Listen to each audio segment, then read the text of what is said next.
ஆண்டவர் இயேசு கிறிஸ்துவின் இனிய நாமத்தில் உங்கள் அனைவரையும் அன்புடன் வாழ்த்துகின்றேன். प्रभु यीशु मसीह के नाम से आप सभी को प्रेम पूर्वक अभिवादन करता हूं। இந்த நாளில் நாம் தியானிப்பதற்காக முதல் வசனமாக சங்கீதம் 66 10 முதல் 12 வரையிலான வசனங்களை எடுத்துக்கொள்வோம். आज ध्यान के लिए भजन उसका 66 अध्याय 10 से लेकर आगे हम इसका ध्यान करेंगे। வாசியுங்கள். தேவனே எங்களை சோதித்தீர், வெள்ளியை புடமிடுகிறது போல எங்களை புடமிட்டீர், எங்களை வலையில் அகப்படுத்தி எங்கள் இடுப்புகளின் மேல் வருத்தமான பாரத்தை ஏற்றினீர். மனுஷரை எங்கள் தலையின் மேல் ஏறி போக பண்ணினீர். தீயையும் தண்ணீரையும் கடந்து வந்தோம், செழிப்பான இடத்தில் எங்களை கொண்டு வந்து விட்டீர். அல்லேலூயா. இன்றைக்கு புடமிடும் கர்த்தர் என்கிற தலைப்பிலே தேவனுடைய வார்த்தையை தியானிக்க போகிறோம். आज के दिन तपाया गया सोने के विषय में आज हम बात करने जा रहे हैं। தேவன் நம்மை பல வேளைகளில் புடமிடுகின்றார். परमेश्वर बहुत से कार्यों में हमें तपाता है। வெள்ளியை புடமிடுகிறது போல எங்களை புடமிட்டீர் என்று இங்கே சங்கீதக்காரன் சொல்லுகிறார். यहाँ पर भजन का लिखने वाला कहता है कि तूने हमें चांदी के समान ताया था। பொன் வெள்ளி போன்றவைகளை புடமிடுகின்றார்கள். जिस तरह सोने और चांदी को ताया जाता है वैसे அவைகள் இன்னும் சுத்தமுள்ளதாகவும் பிரகாசமும் விலையேற பெற்றதுமாக மாறுகின்றது. और भी ज्यादा शुद्ध हो जाने के लिए, साफ और बहुमूल्य होने के लिए। அதே போல தேவன் நமது வாழ்க்கைகளையும் புடமிடுகின்றார். वैसे ही परमेश्वर हमारे जीवन को भी तपाता है। இந்த புடமிடுதலுடைய நோக்கங்களை குறித்து நான் இன்றைக்கு உங்களுக்கு சொல்லும்படியாய் விரும்புகிறேன். ये ताया जाना, इसके विषय में परमेश्वर का जो उद्देश्य है वो मैं बताना चाहता हूँ। நம்மை ஏன் அவர் புடமிட்டு கொண்டிருக்க வேண்டும்? क्यों वो हमें ताया जाना चाहिए? தீமை செய்கிறவனை புடமிடட்டுமே, जो बुराई करता है उन्हें ऐसा करना दीजिए। அக்கிரமக்காரனை போய் புடமிட்டு கொண்டிருக்கட்டுமே, जो अधर्मी है उनको ऐसा करना चाहिए। ஏன் தேவ ஜனங்களாகிய நம்மை போய் இவர் புடமிட்டு கொண்டிருக்கிறார்? क्यों हम जो परमेश्वर के लोग हैं हमें वो ताया करता है? ஒரு நேரம் அல்லது இன்னொரு நேரம் இப்படிப்பட்ட கேள்விகள் சிந்தைகள் நம்முடைய உள்ளத்தில் எழுந்திருக்கும். हो सकता है हमारे विचारों में एक बार या दो बार इस तरह की बातों का सोच आया हो। ஆனால் தேவன் புடமிடுகின்றார்.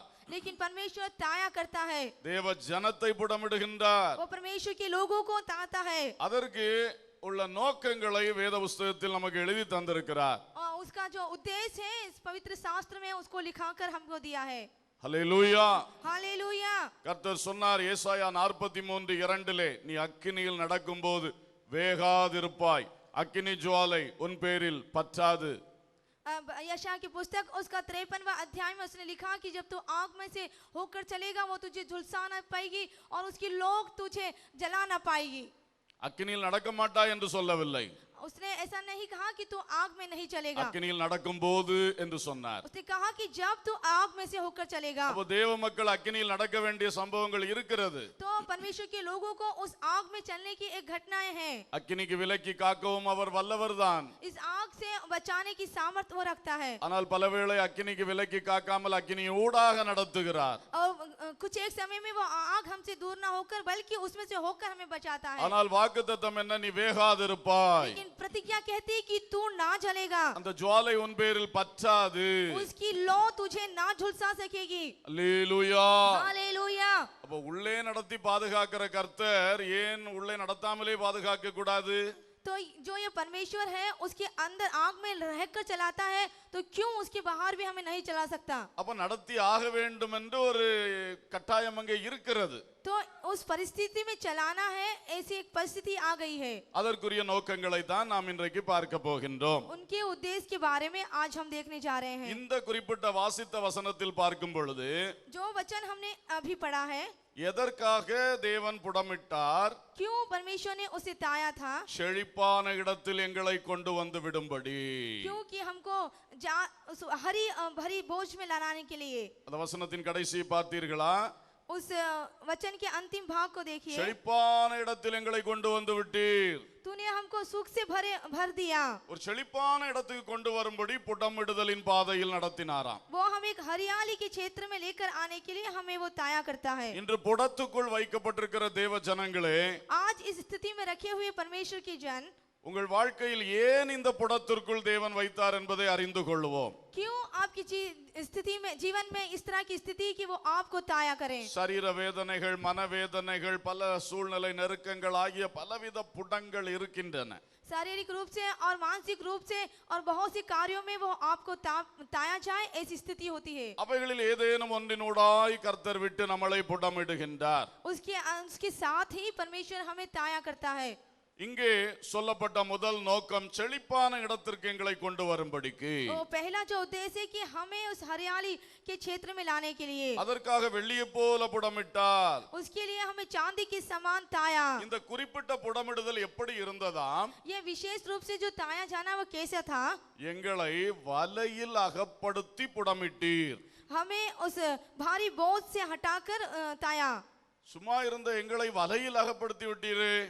वो हम जो साधारण से हमको इस बोझ से तूने हटाया। வலையில் அகப்படுத்தி புடமிடுகிறீர். उस जाल में ना फंसते हुए हमें बचाया। ஏன் இப்படி வலையில் அமிழ்த்தி எங்களை புடமிடுகிறீர்? क्यों इस जाल में ना फंसे बगैर हमें ताया गया? உன்னை செழிப்பான இடத்தில் கொண்டு வந்து நிறுத்தும்படி. क्योंकि तुझे उस हरियाली के क्षेत्र में लाने के लिए। அல்லேலூயா. हालेलूया। அப்ப அந்த ரிசல்ட் நமக்கு மனசுல இருந்ததுன்னா நம்ம கஷ்டமாக நினைக்க மாட்டோம். तो इसका जो ताया जाने का परिणाम हमारे नजरों में है, तो हम ये जान पाएंगे क्यों हम ताए गए हैं। ஆகவே இந்த வசனங்களை நன்றாக இருதயத்தில் பதிவு செய்து கொள்வீர்களாக. तो इन वचनों को हृदय में अच्छी तरह से छाप लीजिए। யோனாவை திடீரென்று ஒரு மீனின் வயிற்றிலே அகப்பட செய்தார். योना को अचानक एक बड़े मच्छ के बीच पेट में भेज दिया। 3 நாட்கள் வலைக்குள் அகப்பட்டு கிடந்தவன் போல மீனின் வயிற்றுக்குள் எவ்வளவோ கஷ்டப்பட்டான். 3 दिन तक के जिस तरह जाल में फंस जाता है, वैसे वो मछली उस बड़े मच्छ के पेट में फंसा रहा।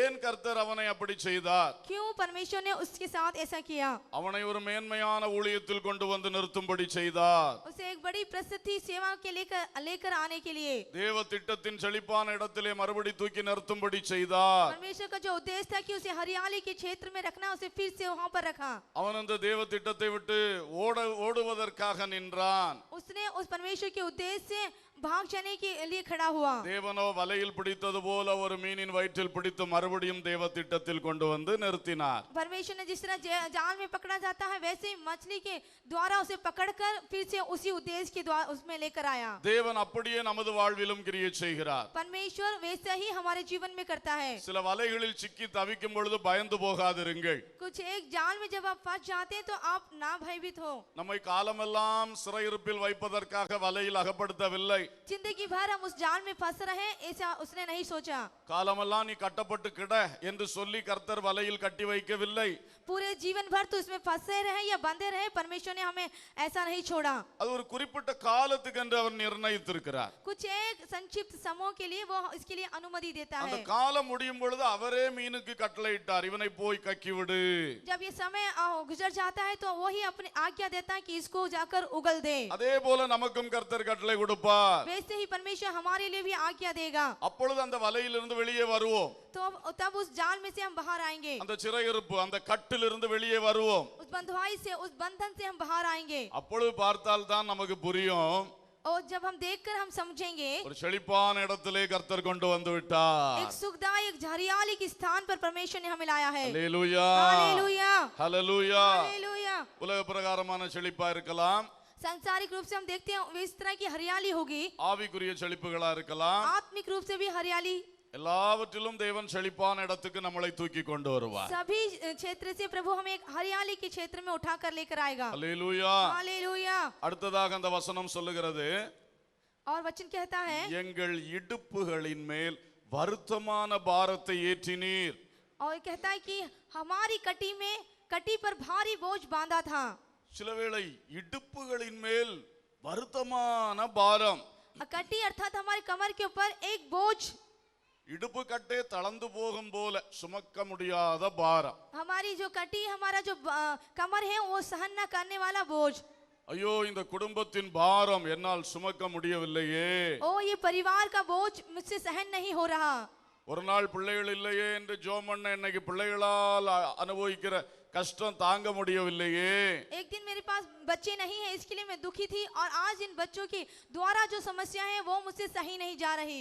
ஒரு நாள் சொத்து இல்லையேன்னு ஜெபம் பண்ண இன்னைக்கு சொத்துகள் வந்துச்சு. இன்னைக்கு சொத்து பிரச்சனை என்னால் தாங்க முடியவில்லையே. एक दिन जमीन जायदाद मेरे पास नहीं है लेकिन मैंने प्रे किया और आज मिल गया है. आज उसके द्वारा जो समस्या है वो मैं नहीं सही पा कर रही हूँ. இப்படி எல்லாம் வருத்தமான பாரங்கள். इस तरह से एक बड़ा ही दुखित बोझ. வேலை ஸ்தலத்திலே வருத்தமான பாரங்கள். नौकरी के क्षेत्र में एक बोझ. எனக்கு கிடைக்கிற சம்பளத்து மேலாக என்னை போட்டு வருத்தப்படுத்துகிறார்களே. वो जो मुझे वेतन दिया जाता उसके कारण मुझे इतने बोझ में ढकेल रहे हैं. என் இடுப்புகளின் மேல் வருத்தமான பாரமாக இருக்கிறது. यह मेरी कटी में एक बड़ा बोझ के समान है. ஊழியங்களில் சந்தோஷமாய் பொறுப்படுத்தோம். सेवा को खुशी के साथ उसकी जिम्मेदारी को लिया. ஆனால் இப்பொழுது அந்த ஊழியமே பெரிய பாரமாய் மாறிவிட்டது. लेकिन अब जो ये सेवा है बड़े बोझ से के समान दिखाई देती है. என்னால் சுமக்க முடியவில்லையே. वो मुझसे नहीं उठाए जा रहा. பலவிதமான பாரங்கள் நம்மேல் ஏற்றப்பட்டிருக்கிறது. बहुत से बोझ हमारे ऊपर डाल दिए गए हैं. மனதிலே ஏற்றப்படுற பாரம் அதிகமான வேதனை தருகிறது. हमारे मन में जो बोझ डाला गया वो सबसे अधिक बोझ है. சரீர வேதனைகளை விட மனவேதனைகள் அதிக பாதிப்புகளை கொடுக்கும்.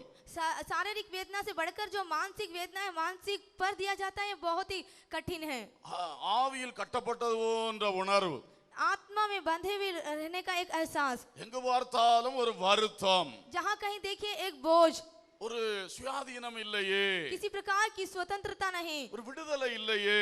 कोई आजादी नहीं. வருத்தமும் பாரவுமாய் இருக்கிறது. बोझ और बंधन दिखाई देता है. என் இடுப்பு முறிந்து விடுமோ. ओ मेरी कमर टूट जाएगी. நான் இதை சுமக்க முடியாமல் விழுந்து விடுவேனோ. मैं इसे नहीं सहन पाकर के गिर जाऊंगा. இப்படிப்பட்ட ஒரு பெரிய பாரம். इस तरह से एक बड़ा बोझ. பாரத்தை சுமத்தி விட்டீர். और बोझ को मुझे पर डाल दिया. வாழ்க்கையே கடினமா இருக்கிறது. ये जीवन भी बहुत कठिन हो गया है. ஒவ்வொரு நாளை ஓட்ட முடியவில்லை. एक एक दिन दौड़ नहीं पा रहा. தொழிலை செயல்படுத்த முடியவில்லை. और व्यवसाय को मैं अच्छी तरह से नहीं कर पा रहा. பயங்கரமான வருத்தமான பாரம். एक बड़ी बोझ और बहुत ही बंधन. அல்லேலூயா. हालेलूया. அதிகமான பழுவை தலையில் சுமந்து கொண்டு இடுப்பு நிற்க முடியாமல் ஆடி ஆடி செல்லுகிற மனுஷர்களை நாம் பார்த்திருக்கிறோம். हमने देखा कि बहुत से बोझ को अपने सर पर रख के और उनसे नहीं संभाला जाता वो हिलते डुलते जाते हैं. அவர்களுக்கு தான் தெரியும் இடுப்புல இருக்கிற அந்த பாரத்தின் வருத்தம் என்னவென்று. वो लोग अच्छी तरह जानते हैं कि जो कमर में उसका बोझ है वो किस तरह का है. அதே போலதான் இன்றைக்கு நாமும் அனுபவித்துக் கொண்டிருக்கிறோம். वैसे ही इन दिनों हम अनुभव कर रहे हैं. பொருளாதார சிக்கல்னால வரக்கூடிய வருத்தமான பாரங்கள். आर्थिक समस्या से आने वाली हमारे जीवन में बोझ. இந்த சம்பளத்தை வைத்து இந்த வருமானத்தை வைத்து என் குடும்பத்தை நடத்த முடியவில்லையே. इस वेतन को और इस पैसों से रखकर मैं अपने परिवार का पोषण नहीं कर पा रहा. இது என் பிள்ளைகள் படிக்க வேண்டிய காலம் ஃபீஸ் கட்டி காரியங்களை சரியாய் நடத்த முடியவில்லையே. अभी मेरे जो बच्चे हैं पढ़ाई करने का एक समय है लेकिन उनकी फीस भरने के लिए मेरे पास क्षमता नहीं. எத்தனையோ பெற்றோர் வருத்தமான பாரத்தினால் இடுப்பு நொறுங்கி கஷ்டப்படுகிறார்கள். कितने ही माता पिता इस बोझ से बहुत ही दुखित हैं. ஆனால் கர்த்தர் ஏன் இந்த பாரத்தை ஏற்றினார்? क्यों परमेश्वर ने इस बोझ को डाला? நம்மை ஒரு செழிப்பான இடத்தில் கொண்டு வரும்படிக்கு. क्योंकि हमें एक सुखदायी स्थान में लेकर आने के लिए. அல்லேலூயா. हालेलूया. இஸ்ரவேல் ஜனங்கள் மேல் 40 வருடங்கள் வருத்தமான பாரத்தை சுமத்தினார். इस्राएलियों के लोगों पर 40 वर्ष तक के उसने उन बोझ को डाला. எகிப்திலே நைல் நதி பாய்ந்து செழிப்பாக்குற இடத்திலே அருமையாய் வாழ்ந்தார்கள். मिस्र में नील नदी के निकट उन्होंने बहुत ही अच्छी तरह से जीवन जिया. ஒரு பக்கம் கடினமான பாரங்கள் அங்கே உண்டு. एक तरफ उन्हें एक बोझ का जीवन था. ஆனால் மறுபக்கம் வாழ்க்கையை பார்க்கும் பொழுது அவர்களுக்கு செழிப்பான பூமி. लेकिन दूसरी तरफ वो जब देखे तो एक हरियाली का क्षेत्र. இப்பொழுது எகிப்தியருடைய அடிமைத்தனத்திலிருந்து விடுதலை வந்தது. अब जो है मिस्रियों की गुलामी से स्वतंत्रता पाए. ஆனால் புதிய கஷ்டங்கள் வந்தன. लेकिन नई मुसीबतें आ गई. தண்ணிக்காக ஏங்க வேண்டும். पानी के लिए उन्हें तरसना पड़ा. ஒவ்வொரு காரியத்துக்காக அற்புதங்களை பெற்று பெற்று வாழ வேண்டும். हर एक कार्य के लिए चमत्कार पाकर फिर जीना है. எகிப்திலே அப்படியல்ல, தண்ணீர் அங்கே நதியிலே பாய்ந்து வரும். मिस्र में ऐसा नहीं था. जो पानी है वो नदी से बहता था. ஏற்றசாலிலே மிதித்து தண்ணீர் பாய்ச்சுவார்கள். और एक सही समय पर उन पानी से उनको दिया जाता था. இங்கே வனாந்தரத்திலே எங்கே தண்ணீர் ஓடும். इस जंगल में कहाँ पानी गिरेगा? ஒவ்வொரு முறை ஆண்டவர் நோக்கி கூப்பிட்டு கொண்டே இருக்க வேண்டும். हर एक समय परमेश्वर को देखकर उसे पुकारना ही होगा. அவர் கண்மலைக்குள்ள இருந்து அற்புதத்தினால் தண்ணீரை எடுத்து தருவார். वो चट्टान के अंदर से अद्भुत रूप से हमें पानी देगा. அல்லேலூயா. हालेलुया. அற்புதங்களை காண்கிற வாழ்க்கை, चमत्कार देखने वाला जीवन, ஆனால் பல வருத்தங்கள், लेकिन बहुत ही बोझ, பல வருத்தங்கள். बहुत ही बोझ. அந்த விசுவாசம் அந்த அளவுக்கு நிக்காதபடியினால மனுஷிகத்துல வரக்கூடிய பல வருத்தங்கள். क्योंकि जीवन में उस विश्वास को ना होने के कारण जीवन में आने वाले बोझ. அவர்கள் கஷ்டப்பட்டு கூப்பிட்ட பொழுதெல்லாம் கர்த்தர் அற்புதம் செய்தார். जब जब इन्होंने दुखित होकर परमेश्वर को पुकारा और परमेश्वर ने उन्हें चमत्कार அதில் दिखाया, சந்தேகமே கிடையாது. उसमें कोई संदेह ही नहीं. ஆனாலும் அவர்களுக்கு அந்த அளவுக்கு 100% விசுவாசத்தோடு எப்பொழுதும் நடக்க முடியவில்லை. लेकिन 100% उस विश्वास के साथ उन्हें नहीं चलना आया. ஒவ்வொரு கஷ்டம் வந்தோடனே முறுமுறுக்க தொடங்கி हर एक விடுவார்கள், समस्या में उन्होंने कुड़कुड़ाना दोहरा दिया வேதனைப்படுவார்கள், और दुखित हो गए. பழைய எகிப்தை நினைக்க தொடங்கி और விடுவார்கள், पुराने उस मिस्र को उन्होंने स्मरण किया வருத்தப்படுவார்கள். और बोझ से दब गए. கொஞ்சம் அப்படியே இருக்கும் பொழுது திடீர்னு மோசே எக்காலத்தை ஊதுவார். अचानक ऐसे हिलते हुए मोसे तुरही को फूकेगा புறப்படுங்கள், கர்த்தர் போக சொல்லுகிறார்னு சொல்லுவார். और निकल जाइए, परमेश्वर ने जाने के लिए कहा है.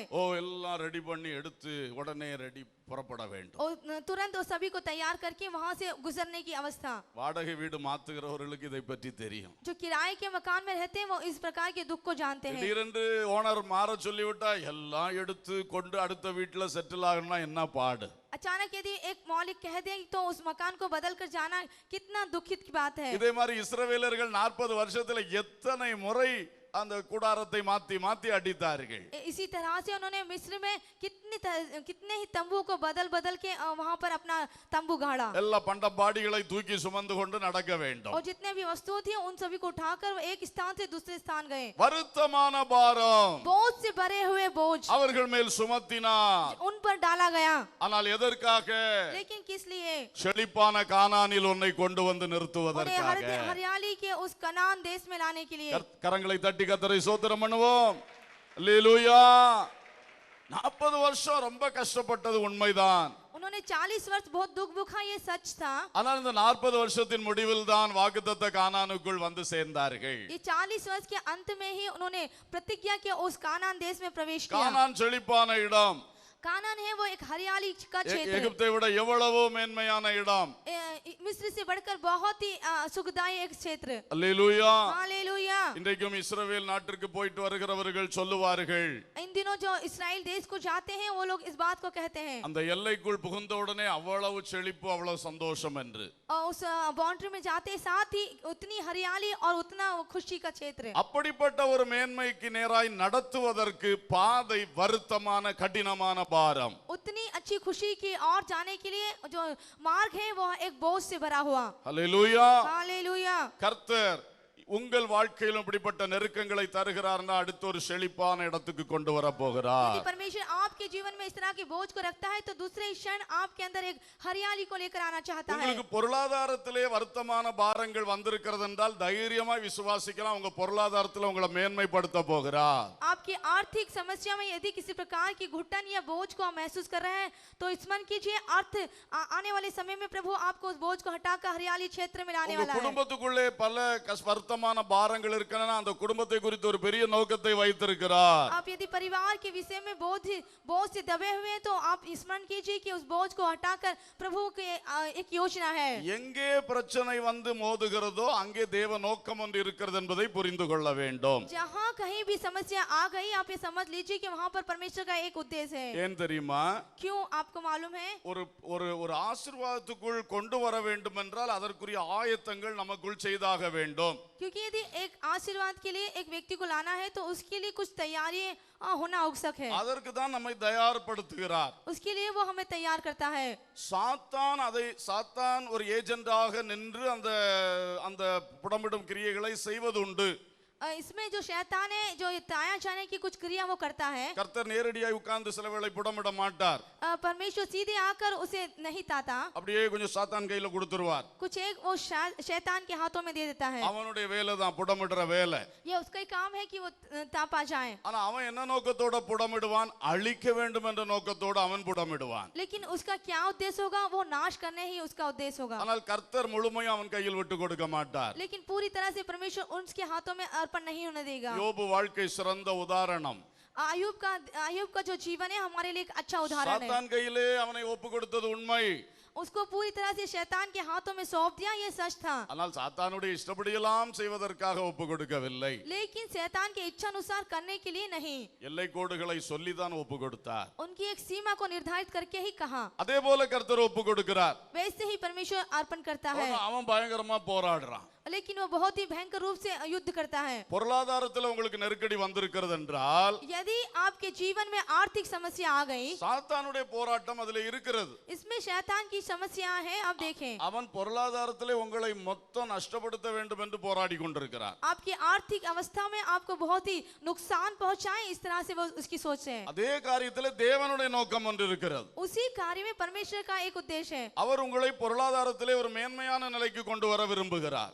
परमेश्वर आपको आर्थिक स्थिति में एक ऊंचाई स्थिति में लेना चाहता है। அதற்குரிய பக்குவத்தை தகுதியை கொண்டு வருவதற்காக இந்த புடமிடுதலுக்கு ஒப்பு கொடுத்திருக்கிறார். उसके लिए एक मजबूती और एक योग्यता करने के लिए इस आपको तैयार करता है। அல்லேலூயா. हालेलुया। எனவே இந்த காலகட்டத்திலே நாம் தேவனை முறுமுறுக்காதிருக்க வேண்டும். तो इन दिनों हम परमेश्वर के लिए कुड़कुड़ाए ना, வாயில் வந்தபடி பேசாதிருக்க வேண்டும். जैसा आपके मुंह में आए वैसे आप बातें ना करें। சோர்வினாலே ஆண்டவருக்கு பிரியமில்லாத அறிக்கைகளை விட்டுவிடக் கூடாது. निराशा के कारण जो परमेश्वर को भाता नहीं वैसी आप अंगीकार ना करें। இந்த வருத்தமான பாரத்தை சுமக்கிற நேரங்களிலும் ஸ்தோத்திரமும் துதியும் வாயிலிருந்து வர வேண்டும். जब इस बोझ से आप दब जाए तो उस समय आपके अंदर धन्यवाद और स्तुति निकला करें। கர்த்தரை பற்றி மேன்மையாய் பேசக்கூடிய வார்த்தை தான் வர வேண்டும். परमेश्वर के प्रति बढ़ाई आपके मुंह से निकला करें। அதுதான் யோபு வாழ்க்கையில் வெற்றியாய் முடிந்தது. वही है योबू के जीवन की विजय। அல்லேலூயா. हालेलुया। பொருளாதாரத்தை பற்றி மட்டும் நான் சொன்னேன். मैंने आर्थिक स्थिति के विषय में कहा, அது ஒரு உதாரணம். वह एक उदाहरण है। இது மாதிரி எந்த இடத்தில் பிரச்சனையோ அங்க நினைத்துக் கொள்ளுங்க, கர்த்தர் அங்கே மேன்மைப்படுத்த விரும்புகிறார். इसी तरह से किसी भी बात में यदि समस्या है तो परमेश्वर आपको उसमें प्रसिद्ध करना चाहता है। அதுக்கு நம்மை தயார்படுத்துவதற்கு சாத்தானுடைய கையில இந்த போராட்டத்துக்கு ஒப்பு கொடுத்திருக்கிறார். इसलिए आपको तैयार करने के लिए उस शैतान के हाथों में आपको ताया जाने के लिए सौंपता है। அவனோ தருணம் கிடைத்தது அழிக்க வேண்டும் என்று தான் போராடி கொண்டிருக்கிறான். लेकिन वो इस तरह से आपको युद्ध करेगा कि आपको नाश कर दे। ஆனால் முடிவிலே தேவ திட்டம் நிறைவேறும். लेकिन अंत में परमेश्वर की योजना पूरी होगी। அதற்கு நாம் கவனிக்க வேண்டியது தேவனுடைய பட்சத்திலே நிற்க வேண்டும். उसके लिए हमें ध्यान देना है कि हमें परमेश्वर के पक्ष में खड़ा होना है। அல்லேலூயா. हालेलुया। அல்லேலூயா. हालेलुया। வருத்தமான பாரங்கள். बोझ से दबा हुआ बोझ। அடுத்தது மனுஷரை எங்கள் தலையின் மேல் ஏறி போக பண்ணினீர். और उसके बाद है मनुष्य को हमारे सिरों पर ऊपर से चलाया।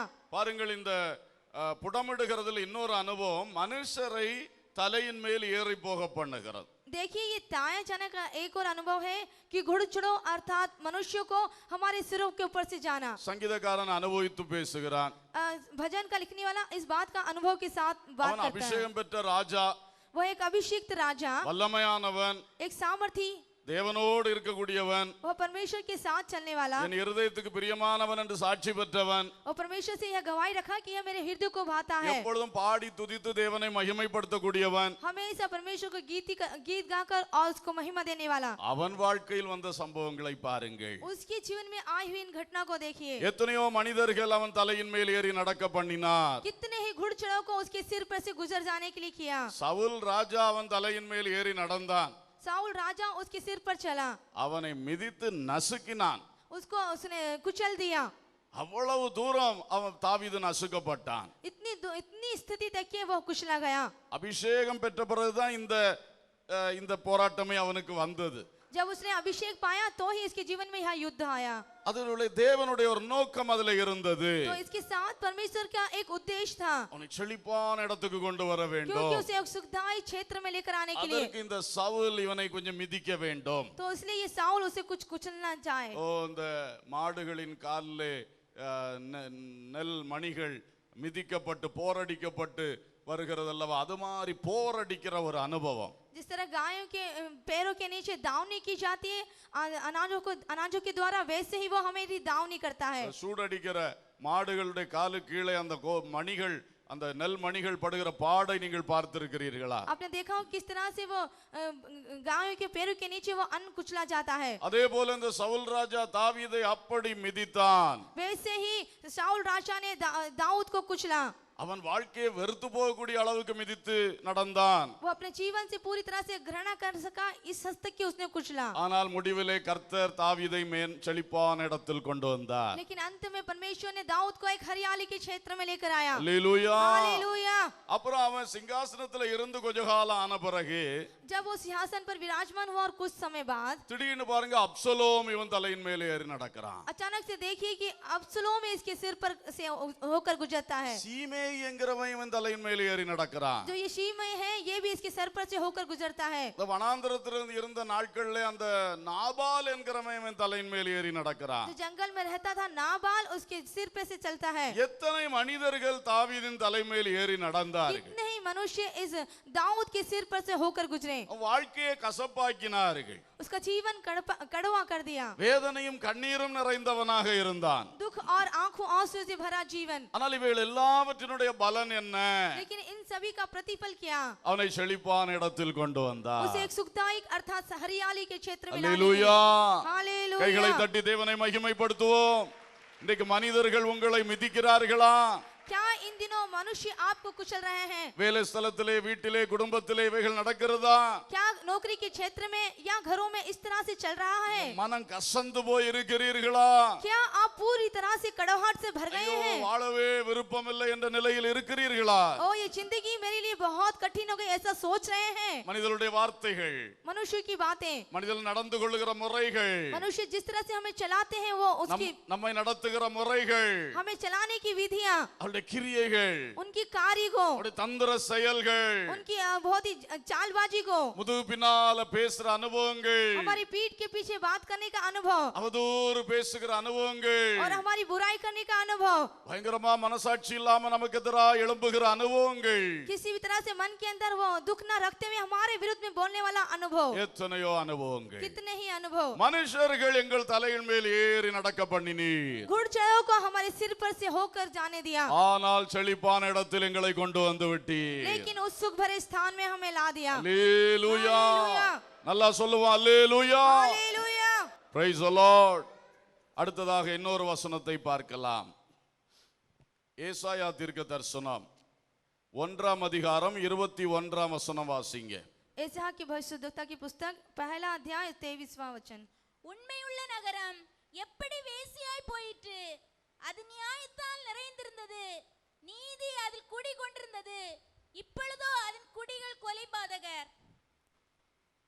இங்கே ஒரு உண்மையுள்ள நகரம் வேசியாய் போய்விட்டதாம். यहाँ पर एक नगरी सती थी, वो व्यभिचारिणी हो गई।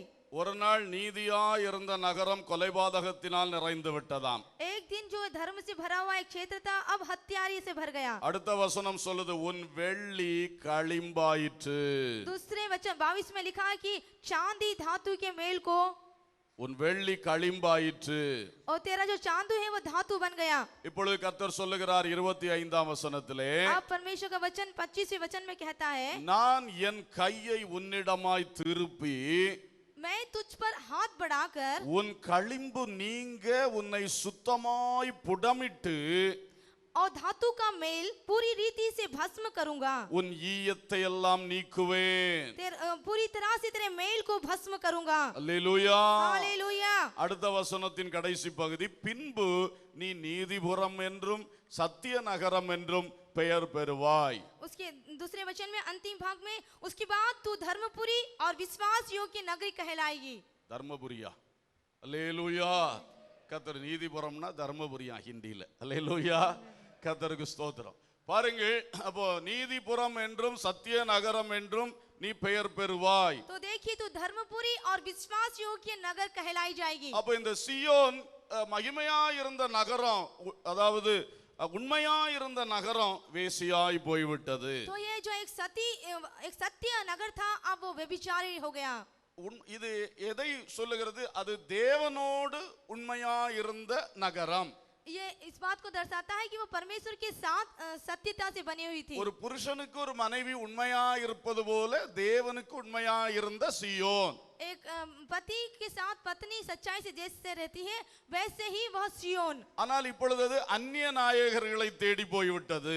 ये लेकिन दूसरे लोगों को ढूंढ कर चली गई। அதுதான் வேசியாய் போயிற்று என்று சொன்னார். तो ऐसा इसके लिए कहा गया है कि वो व्यभिचारिणी हो गई। சியோனாகிய சபை सियोन रूपी इस कलीसिया में தேவனிடத்திலேயே சார்ந்திருக்க வேண்டும் என்று விரும்புகிறார். हम परमेश्वर पर निर्भर रहे वो चाहता है। அது உலகத்தை நேசித்து தழுவும் பொழுது அது வேசித்தனமாய் போய்விட்டது என்று தீர்க்க தரிசனமாய் சொல்லுகிறார். जब संसार से प्रेम रखते हैं तो भविष्यद्वक्ता इस बात को बताता है कि वो व्यभिचारिणी हो गई। நீ இயேசுவுக்கு உண்மையா இருக்க வேண்டும். तुझे यीशु से ईमानदारी बने रहना चाहिए। இயேசுடைய சத்தியத்துக்கு நீ உண்மையா இருக்க வேண்டும். तुझे यीशु की जो सत्य है उसके प्रति सच्चा बना रहना चाहिए। இந்த உண்மையற்ற உலகத்தில் உன்னை தான் கர்த்தர் சத்திய நகரமாய் தூக்கி பிடிக்க விரும்புகிறார். इस जो ईमानदारी से बगैर ईमानदारी की दुनिया है उसके साथ परमेश्वर तुझे सत्यता से बांधे हुए நீ हैं। தேவனுடைய நீதியில் நடக்க வேண்டும். तुझे धर्म परमेश्वर के धर्म पर चलना है। ஏனால் உன்னை நீதிபுரமாய் வைக்க விரும்புகிறார். क्योंकि वह तुझे धर्म पूरी करना चाहता है। ஆனால் நீயோ உண்மையை விட்டு விலகி விட்டாய். लेकिन तूने उस सच्चाई से दूर हो गई। தேவ ஜனங்கள் உண்மையை விட்டு விலகுகிறார்கள். जब परमेश्वर सच्चाई से दूर हो जाते हैं உலகத்தை தழுவி போகிறார்கள். संसार को ढूंढ कर जाते हैं பணத்துக்காக வசனத்தை விட்டு விலகுகிறார்கள். और पैसों के लिए इस वचनों से दूर हो जाते हैं। தங்கள் உள்ளத்தில் இருக்கிற ஆசைகளை நிறைவேற்றும்படி சத்தியத்தை விட்டு விலகி போகிறார்கள். अपने हृदय की जो चाह है तो उससे इस सत्य से दूर हो जाते हैं। அப்பொழுது கர்த்தர் சொல்லுகிறார், तब परमेश्वर कहता है உன் வெள்ளி களிம்பாகி விட்டது. ओ तेरा जो चांदी है वो धातु बन गया। வெள்ளி ரட்சிப்பை காட்டக்கூடியது, ये जो चांदी है वो उद्धार को बताती है, பரிசுத்தத்தை காட்டக்கூடியது. पवित्रता को बताती है। இப்ப அதுல களிம்பு வந்து விட்டது. तो इस चांदी में अब धातु हो गया। அது தன்னுடைய தூய்மையை இழந்து விட்டது. वो अपनी पवित्रता को खो चुकी। இப்ப அந்த களிம்பை நீக்க வேண்டும். तो ये जो धातु का मेल है उसे दूर करना है। அந்த ஈயத்தை நீக்க வேண்டும். उस मेल को दूर करना है। அதற்காக வெள்ளியை புடமிடுவது போல உன்னை புடமிடுவேன். वैसे जिस तरह चांदी को ताया जाता है मैं तुझे तपाऊंगा। அல்லேலூயா. हालेलुया।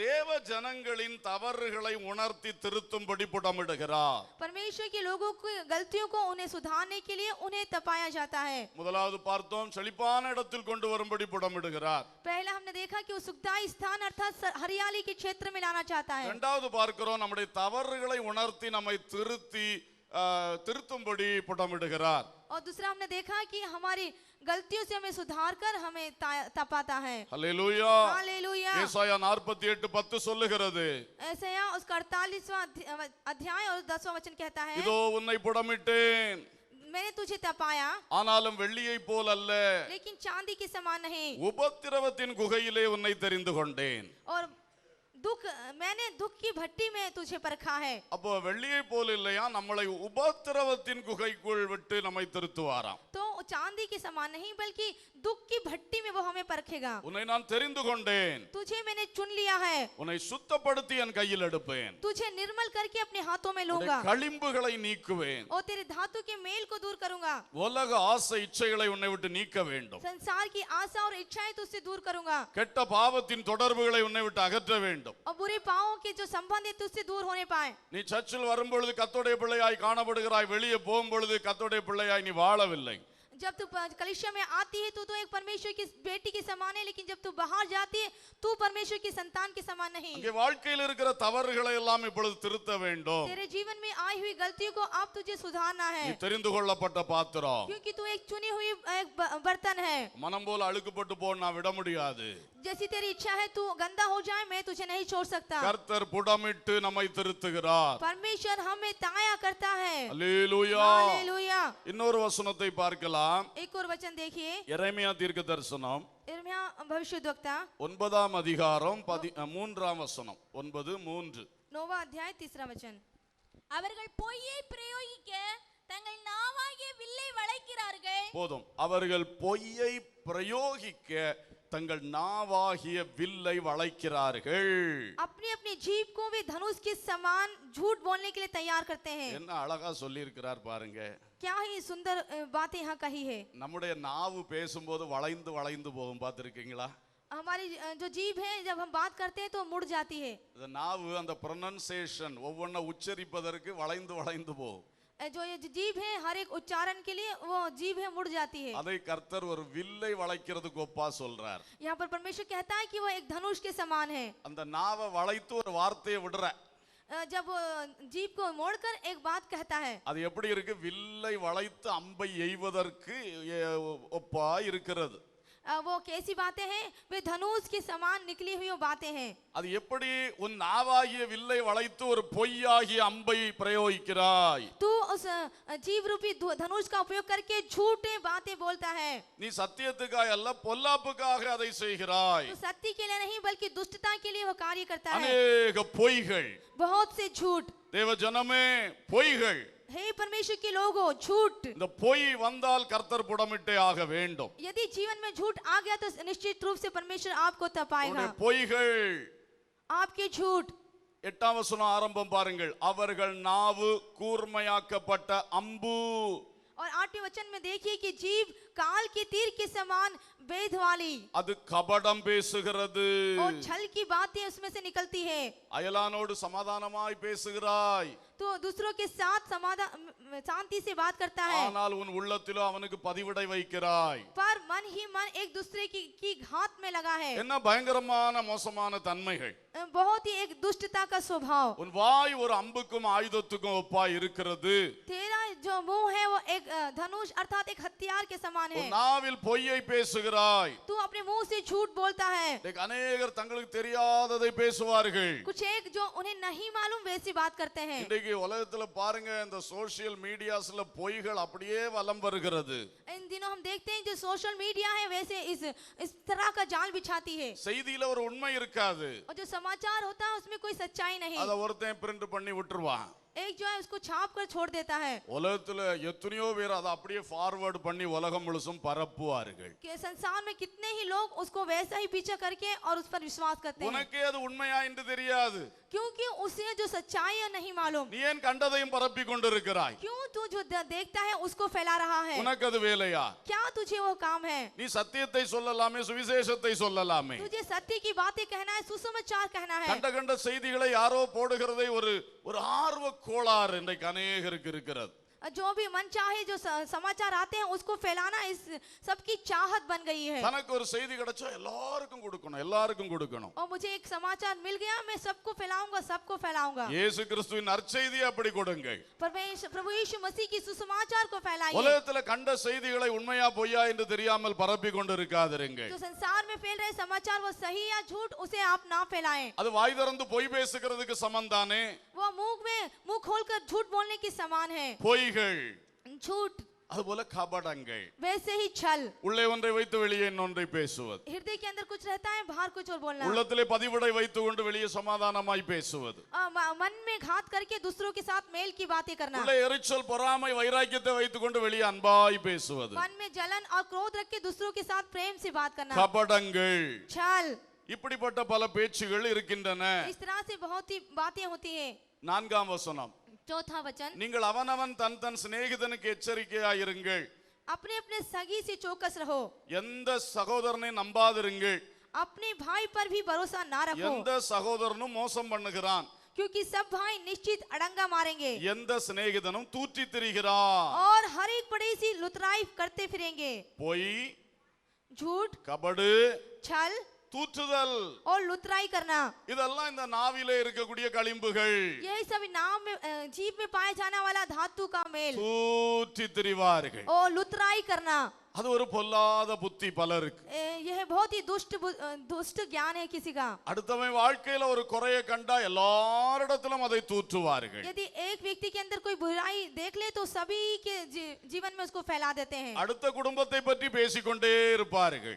अगले एक परिवार के बारे में बात करते हैं, தூற்றுவார்கள். उन्हें उसकी लुतराई करते हैं. அதனால் உனக்கு என்ன லாபம்? यदि तू उसे करे तो उससे तुझे क्या लाभ? உன் சிநேகிதனை பற்றி, உன்னுடைய சகோதரனை பற்றி நீ தூற்றுதுனா உனக்கு என்ன லாபம்? तू अपने पड़ोसी अर्थात तेरे मित्र के और तेरे भाई के सामान लुतराई करे तो तुझे उससे क्या लाभ? ஒரு குடும்பத்தில் நடக்கிற காரியத்தை நீ தெருவிலே தூற்றுகிறதுனாலே உனக்கு என்ன லாபம்? एक परिवार में चलने हुए कार्य को यदि तू जाकर समाज में फैलाए तो तुझसे उससे क्या लाभ? உன் நாவிலே களிம்பு ஏறிக்கொண்டே இருக்கிறது. क्योंकि तेरे जीभ में वो मेल बना हुआ है. ஒரு நாள் கர்த்தர் சரியான அக்கினி புடத்துக்குள் உன்னை வைத்தே ஆக வேண்டியது வருகிறது. एक दिन प्रभु एक अच्छी अग्नि में तुझे तपाएगा और तुझे तपना पड़ेगा. அந்த நாவினாலே உன் தலையின் மேல் அக்கினியை குவித்து கொண்டிருக்கிறாய். ये तू तेरी जीभ के कारण अपने सर पर तू आग डाल रहा है। குறைகளை கண்டால் தேவ மக்கள் ஜெபம் பண்ண வேண்டும். जब भी आप गलतियों को देखें तो परमेश्वर के लोगों को प्रार्थना करनी है। பரிந்து பேசி ஜெபிக்கும்படி தேவன் நமக்கு கற்று தந்திருக்கிறார். बिचवाई के रूप में प्रार्थना करने के लिए परमेश्वर ने हमें सिखाया है। நம்முடைய ஆண்டவர் இயேசு கிறிஸ்து பிதாவின் வலது வாரிசத்தில் இருந்து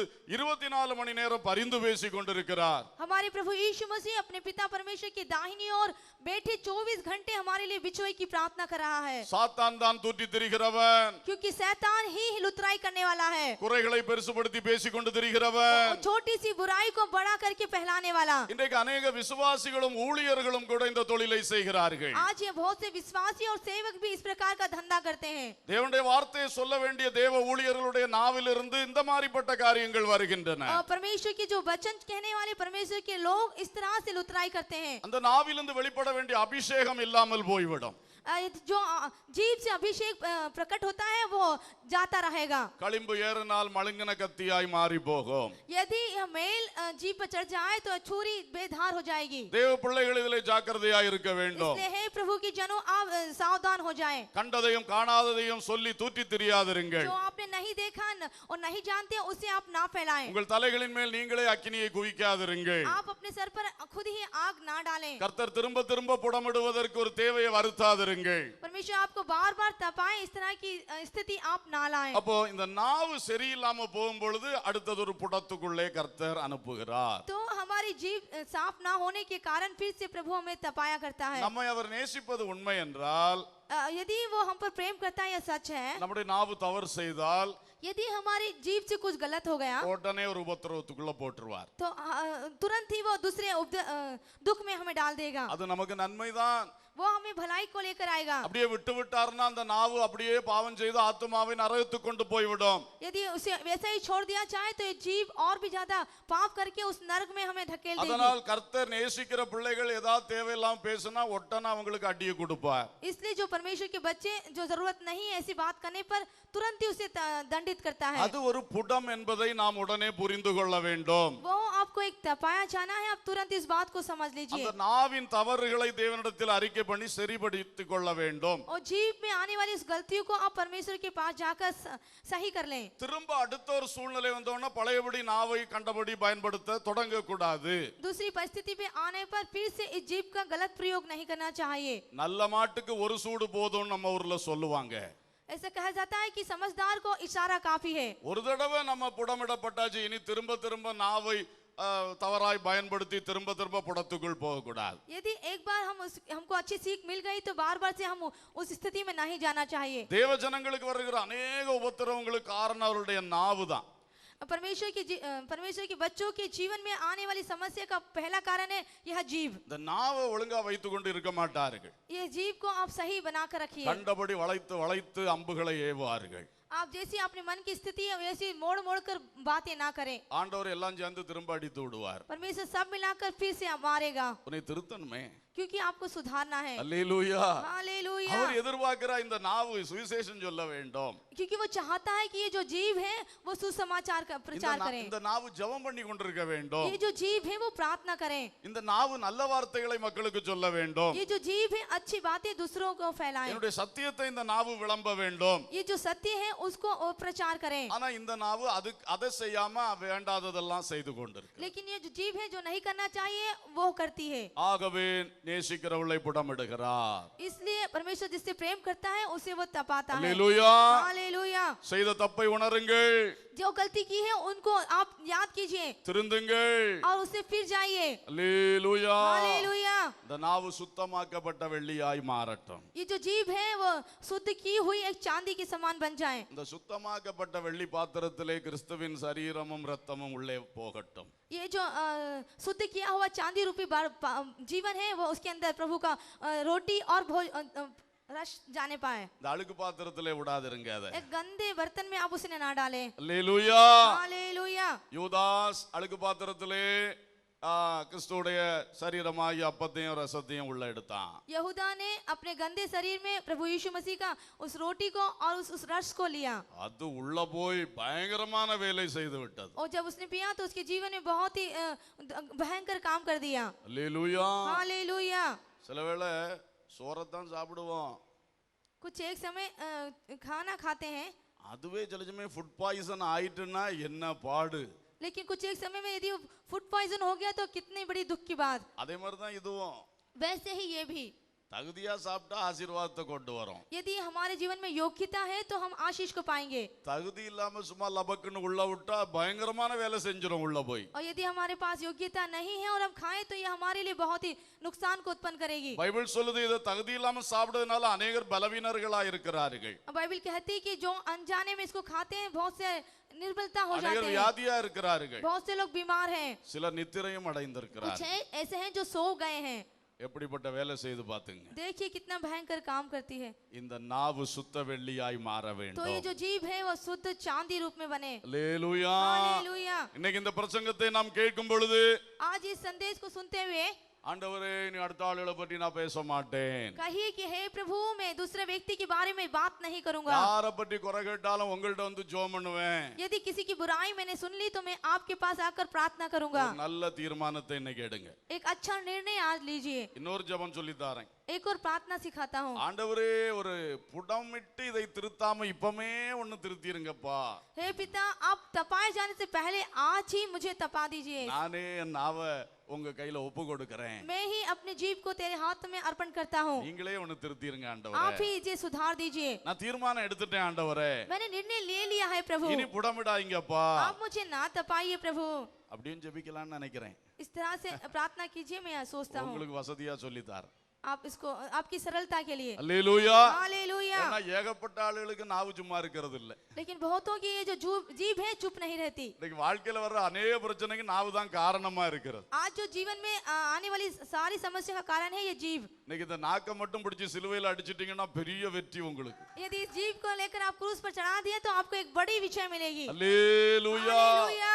அல்லேலூயா. हालेलुया। கர்த்தருக்கு ஸ்தோத்திரம். அப்ப நாவை சரி செய்யும்படி புடமிடுகின்றார். तो अपने जीभ को सही करने के लिए वो हमें तपाता है। அல்லேலூயா. हालेलुया। அடுத்ததாக சகரியா தீர்க்க தரிசனம் जकरिया भविष्यद्वक्ता की पुस्तक 13ஆம் அதிகாரம் 13वां अध्याय 8-9 வசனங்கள். 8 और 9 वचन। தேசமெங்கும் சம்பவிக்கும் காரியம் என்னவென்றால் அதில் இருக்கிற 2 பங்கு மனுஷர் சங்கரிக்கப்பட்டு மாண்டு போவார்கள், 3ஆம் பங்கு அதில் மீதியாய் இருக்கும். அந்த 3ஆம் பங்கை நான் அக்கினிக்குட்பட பண்ணி வெள்ளியை உருக்குகிறது போல அவர்களை உருக்கி பொன்னை புடமிடுகிறது போல அவர்களை புடமிடுவேன். அவர்கள் என் நாமத்தை தொழுது கொள்வார்கள், நான் அவர்கள் விண்ணப்பத்தை கேட்பேன். இது என் ஜனம் என்று நான் சொல்லுவேன், கர்த்தர் என் தேவன் என்று அவர்கள் சொல்லுவார்கள். கர்த்தருக்கு ஸ்தோத்திரம் உண்டாவதாக. परमेश्वर की महिमा होवे। இங்கே சொல்லப்பட்டிருக்கிறது தேசமெங்கும் ஒரு காரியம் சம்பவிக்கும். यहाँ पर लिखा है कि देश में एक घटना घटित होगी। 2 பங்கு மனிதர்கள் சங்கரிக்கப்பட்டு போவார்கள். 2/3 जो लोग हैं मारे जाएंगे, ஆனா ஒரு 3ஆம் பங்கு நிலைத்திருக்கும். लेकिन जो तीसरा भाग है वो बना रहेगा। அப்ப ஒரு மெஜாரிட்டி வந்து தேவனை விட்டு விலகி போவார்கள். तो एक बड़ी एक भीड़ और परमेश्वर से दूर हो जाएगी। தேவனும் அவர்களை புடமிடுறதில்லை, அப்படியே அழிவுக்கு ஒப்பு கொடுத்து விடுகிறார். तो परमेश्वर उन्हें नहीं निर्मल करता, उन्हें वैसे ही नाश के लिए सौंप देता है। அவர்கள் அழிவுக்கு நியமிக்கப்பட்ட கோபா பாத்திரங்கள். क्योंकि वो नाश के लिए सौंपे जाने वाले इस क्रोध के बर्तन है। அவர்களுக்கு மீட்பில்லை, उनको छुटकारा नहीं, சீர்திருத்தம் இல்லை, वो सुधरे उसका मौका नहीं, செய்த தப்பை குறித்து உணர்வு வருகிறது இல்லை. क्योंकि जो गलती की है उसका एहसास उन्हें नहीं होता। அது மெஜாரிட்டி 2 பங்கு. वो बड़ी भाग है, दूसरा 2 भाग அது போச்சு. वो चला गया। ஆனால் ஒரு 3ஆம் பங்கு இருக்கிறது. लेकिन एक तीसरा भाग है। இந்த 3ஆம் பங்கும் சரியாக இல்லை. ये जो तीसरा भाग है वो सही नहीं, ஆனால் இந்த 3ஆம் பங்கின் மேல் தேவனுடைய ஒரு கிருபை இருக்கிறது. लेकिन इस तीसरे भाग में परमेश्वर का अनुग्रह है। இது தெரிந்து கொள்ளப்பட்ட கிருபா பாத்திரங்கள். क्योंकि एक अनुग्रह भी एक बर्तन है। ஆகையால இந்த 3ஆம் பங்கை நான் அக்கினிக்கு உட்பட பண்ணுவேன். तो ये तीसरा जो बर्तन है उसे मैं आग में तपाऊंगा। வெள்ளியை உருக்குறது போல அவர்களை உருக்குவேன். जिस तरह चांदी को तपाया जाता वैसे ही, பொன்னை புடமிடுகிறது போல அவர்களை புடமிடுவேன். जैसे सोने को जांचा जाता है वैसे, அப்பொழுது அவர்கள் என் நாமத்தை தொழுது கொள்வார்கள். तब वो मेरे से प्रार्थना करेंगे நான் அவர்கள் விண்ணப்பத்தை கேட்பேன். और मैं उनकी सुनूंगा। அப்போ நம்மை தேவனை ஆராதிக்க தொழுது கொள்ள வைக்கும்படி, तो हम परमेश्वर की आराधना करें इसलिए, ஜெபிக்க வைக்கும்படி हम प्रार्थना करें इसलिए அக்கினிக்குட்படுத்தி புடமிடுகின்றார். वो हमें आग में डालकर तपाता है। ஏன்னா நீ தெரிந்து கொள்ளப்பட்ட ஜனம், क्योंकि तू एक चुना हुआ लोग, நீ தேவனை சரியாய் ஆராதிக்கிறதில்லை, क्योंकि तू परमेश्वर की आराधना अच्छी नहीं தேவனை करती, நோக்கி சரியாய் ஜெபிக்கிறதில்லை. तू परमेश्वर से प्रार्थना नहीं करती, இந்த ஆராதனையும் ஜெபமும் தேவனை எதிர்பார்க்கிற அளவுக்கு உங்கள் வாழ்க்கையிலிருந்து எழும்புகிறதில்லை. जो परमेश्वर चाहता है एक आराधना और प्रार्थना तुम्हारे जीवन से उस तरह से नहीं उठती, ஆனால் கர்த்தர் உங்களை தெரிந்து கொண்டிருக்கிறார். लेकिन परमेश्वर ने आपको चुना है. ஆகவே இந்த ஆராதனையிலும் ஜெபத்திலும் சரிப்படுத்துவதற்காக तो इस प्रार्थना और आराधना में सही करने के உன்னை लिए அக்கினிக்குட்படுத்துகிறார். तुझे आग में डालता है. இந்த சிலருடைய வாழ்க்கையில் வந்திருக்கிற போராட்டங்களுக்கு காரணம் இது. तो कुछ एक के जीवन में जो संग्राम आया है उसका कारण यही है. எதற்காக உங்களை இந்த போராட்டத்தில் புடமிடுகின்றார்? क्यों इस प्रकार के संघर्ष में आपको तपाता है? ஆராதனையில் உங்களை உயர்த்துவதற்காக. क्योंकि आराधना में आपको उठाने के लिए, வீட்டில் ஆராதனை இல்லை, क्योंकि घर में आराधना नहीं है, சபையில் ஆராதனை முடிந்த பிறகு வருகிறீர்கள், और कलीसिया में आराधना खत्म होने पर आते हो, சபையில் வந்தாலும் சரியாய் ஆராதிக்கிறதில்லை. और यदि आ भी जाए तो उसे ठीक रीति से आराधना नहीं நம்முடைய करते, தேவன் ஆராதிக்கப்படத்தக்கவர், क्योंकि हमारा परमेश्वर आराधना के योग्य है, ஆராதனைக்குரிய தெய்வம். वह आराधना के योग्य है. ஆனால் अनेகர் அவரை தொழுது கொள்ள வேண்டிய விதம் தொழுது கொள்ளவில்லை. लेकिन कुछ बहुत से हैं जिस तरह से उसे दंडवत करना चाहिए वैसा नहीं करते, ஏன்னா உலகத்திலே ரொம்ப பிஸி, क्योंकि संसार में वो बहुत ही बिजी हैं, ஜெபம் பண்ண நேரம் இல்லை, और प्रार्थना करने का समय नहीं. ஜெபம் எல்லாம் கடமையாய் மாறுகிறது, एक काम के लिए वो प्रार्थनाएं बदल गई है, தேவைக்கு மட்டும் ஜெபமாய் மாறுகிறது. केवल जरूरत के लिए प्रार्थनाएं बदल गई है. இந்த ஜெபங்களை இன்னும் வளர்ப்பதற்காக इन प्रार्थना में और अधिक बढ़ने के लिए கர்த்தர் சில புடமிடுதலுக்குள் ஒப்பு கொடுக்கிறார். परमेश्वर आपको निर्बल बनाने के लिए तपाता है, ஏனென்றால் நீ தெரிந்து கொள்ளப்பட்ட ஜனம், क्योंकि तू एक चुना हुआ प्रजा நீ है. மீதி வைக்கப்பட்ட மூன்றாம் பங்கு, तू जो बाकी रह गया वो तीसरा भाग है. உன்னை இழக்க தேவன் விரும்பவில்லை. तुझे खोना परमेश्वर नहीं चाहता, ஆனால் உன்னை இப்படியே வைத்துக் கொண்டிருந்தால் அவருக்கு பிரயோஜனமும் இல்லை. लेकिन यदि तुझे ऐसा ही रखे तो उससे कुछ लाभ भी नहीं. உன்னை புடமிட்டு உன்னிலிருந்து ஒரு மகிமையான ஆராதனை எழுப்ப அவர் சித்தமாய் இருக்கிறார். तुझे तपाकर तुझे द्वारा जो महिमा रूप आराधना निकलना चाहती वो तुझसे चाहता உன்னை है. புடமிட்டு உன்னிலிருந்து ஜெபத்தை எழுப்ப தேவன் சித்தமாய் இருக்கிறார். तुझे ताया करके वो तेरे अंदर से जो प्रार्थना निकलती है वो चाहता है. இன்றைக்கு இந்த ரகசியத்தை புரிந்து கொள்ளுங்கள். आज इस गुप्त बात को आप समझ लीजिए. இந்த புடமிடுதல் இன்னும் நீண்டு கொண்டு போகாதபடி ये जो तपाया जाना ये लंबा ना होते बाय, வீட்டிலே தேவனை ஆராதிக்க ஆரம்பிங்கள். अब अपने परिवार में घर पर प्रभु की आराधना करें, அதிகமா ஜெபிக்க ஆரம்பிங்க. और भी ज्यादा प्रार्थना करें. சர்ச்சிலே ஓடி ஓடி வாருங்கள். दौड़ दौड़कर इस कलीसिया में आइए, ஞாயிற்றுக்கிழமை ஆராதனைக்கு டைமுக்கு ஓடி வாருங்கள். और रविवार इस आराधना को समय पर आइए. ஆராதனை முக்கியப்படுத்துங்கள், आराधना को आप मुख्यता दें, ஜெபங்களை முக்கியப்படுத்துங்கள். और प्रार्थना को मुख्यता दें. அதை செஞ்சா அப்புறம் இந்த புடத்துக்கு தேவையில்லை. यदि आप ऐसा करेंगे तो आपको परमेश्वर नहीं तपाएगा. கர்த்தருடைய நோக்கம் நிறைவேறும் பொழுது கர்த்தர் அந்த புடமிடலிருந்து தூக்கி எடுத்து விடுவார். जो परमेश्वर का उद्देश्य है वो पूरा होने पर वह आपको उस तपाने की स्थिति से बाहर निकालेगा. தேவனால் தெரிந்து கொள்ளப்பட்ட மூன்றாம் பங்கு, और प्रभु के चुने हुए उस तीसरे भाग, உன்னை கொண்டு தேவன் செய்ய வேண்டியதை செய்ய விரும்புகிறார். तुझे लेकर जो परमेश्वर करना चाहता है அதற்கு உன்னிலிருந்து அதிகமான ஜெபம் எழும்ப வேண்டியது உண்டு. उसके लिए तेरे जीवन से और अधिक प्रार्थनाएं उभरे. நீ தேவனை மகிமையாய் ஆராதிக்க வேண்டும். तू महिमा रूप से परमेश्वर की आराधना कर. இன்றைக்கு மூன்றாம் பங்கு தேவனை ஆராதிக்கவில்லை. आज जो है तीसरा भाग उन्होंने परमेश्वर की आराधना नहीं அந்த की. ஆராதனை சரியா எழும்பாதனால தேவனுடைய கை வேலை செய்ய முடியல. जो ये आराधना उचित रूप से नहीं होती इसलिए परमेश्वर का हाथ काम नहीं कर पा रहा. நீதிமான்களுடைய கூடாரங்களில் ரட்சிப்பின் கம்பீர சத்தம் உண்டு. धर्मियों के वास स्थान पर उद्धार का शब्द होगा. அங்கே கர்த்தருடைய வலதுகரம் உயர்ந்திருக்கிறது. वहाँ पर परमेश्वर का दाहिना हाथ ऊंचा उठेगा. அது பராக்கிரமம் செய்யும். वह बड़े कार्य को करेगा. இந்த ரட்சிப்பின் கம்பீர சத்தமாகிய ஆராதனை எழும்பாவிட்டால், यदि इस उद्धार रूपी इस आवाज को आप ना उठाएं, துதி ஸ்தோத்திரங்கள் எழும்பாவிட்டால் यदि स्तुति और धन्यवाद ना निकले, கர்த்தருடைய கை உயர முடியாது. परमेश्वर का हाथ नहीं उठेगा. அதுதான் இன்று தேசம் கடந்து செல்லுகிற அந்த அவல நிலையின் காரணம். ये आज जो संसार जिस परिस्थितियों में आ रहा है उसका कारण यही है. எங்கு பார்த்தாலும் அந்நிய தெய்வங்களுடைய ஆராதனை பெருகி கொண்டிருக்கிறது. जहाँ कहीं भी देखे दूसरे पराये देवता की आराधना करते हैं. இதுவரை சத்தம் கேட்காத இடங்களிலெல்லாம் சத்தம் கேட்க தொடங்குகிறது. जहाँ से हम अब नहीं सुनते उस जगह से भी अब आवाज आ रही है. விக்கிர தோப்புகள் எல்லாம் புதுப்பிக்கப்பட்டு அங்கே ஹார்ன் வைத்து அடிக்க ஆரம்பித்து விட்டார்கள். और जो मूर्तियों को रखकर बहुत ही जोर से शब्द कर रहे हैं. அப்ப அந்நிய தெய்வங்களுக்கு ஆராதனைகள் பெருகினால் அவங்க அந்த அந்நிய தெய்வங்களுடைய கிரியை பெருகும். तो जब ये पराई देवताओं की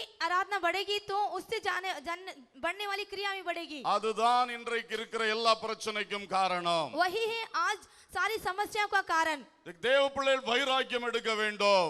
इस मेज पर आपके अंदर एक जलन होनी चाहिए। அதிகாலையிலே நாங்கள் தேவனை பாடி ஆராதிப்போம். हर एक सुबह परमेश्वर को गीतों के साथ उसकी आराधना करूंगा। வீடுகளில் பாட்டு சத்தம் கேட்கும். आपके घरों में उस गीतों की आवाज आने पाए, ஜெப சத்தம் கேட்கும். उस प्रार्थना की आवाज आने पाए। அபிஷேகத்தில் நிறைந்து ஜெபிப்போம். आप अभिषेक से भरकर प्रार्थना करें। அதிகாலை ஜெபம் தூங்கி வழியும் ஜெபம் அல்ல. प्रार्थना सुबह की प्रार्थना है जो वो एक सोने वाली प्रार्थना नहीं। அதிகாலை ஜெபம் அக்கினியான ஜெபம். जो भोर की प्रार्थना है वो अग्निमय प्रार्थना होनी चाहिए। அப்பொழுது கர்த்தருடைய கரம் உயரும். उस समय परमेश्वर का हाथ ऊंचा उठेगा। हालेलुया। हालेलुया। ஒவ்வொருவரும் இன்றைக்கு ஒரு வைராக்கிய வாஞ்சையோடு தீர்மானம் हर செய்யுங்கள். एक के अंदर एक जलन और एक निर्णय होना चाहिए। ஒவ்வொரு வீடுகளிலும் சத்தம் எழும்பட்டும். हर एक घर में यह आवाज ध्वनि आने पाए। சபையின் அதிகாலை ஜெபம் அப்படியாய் அக்கினியாய் மாறட்டும். कलीसिया की जो भोर की प्रार्थना है वैसे ही अग्निमय होने पाए।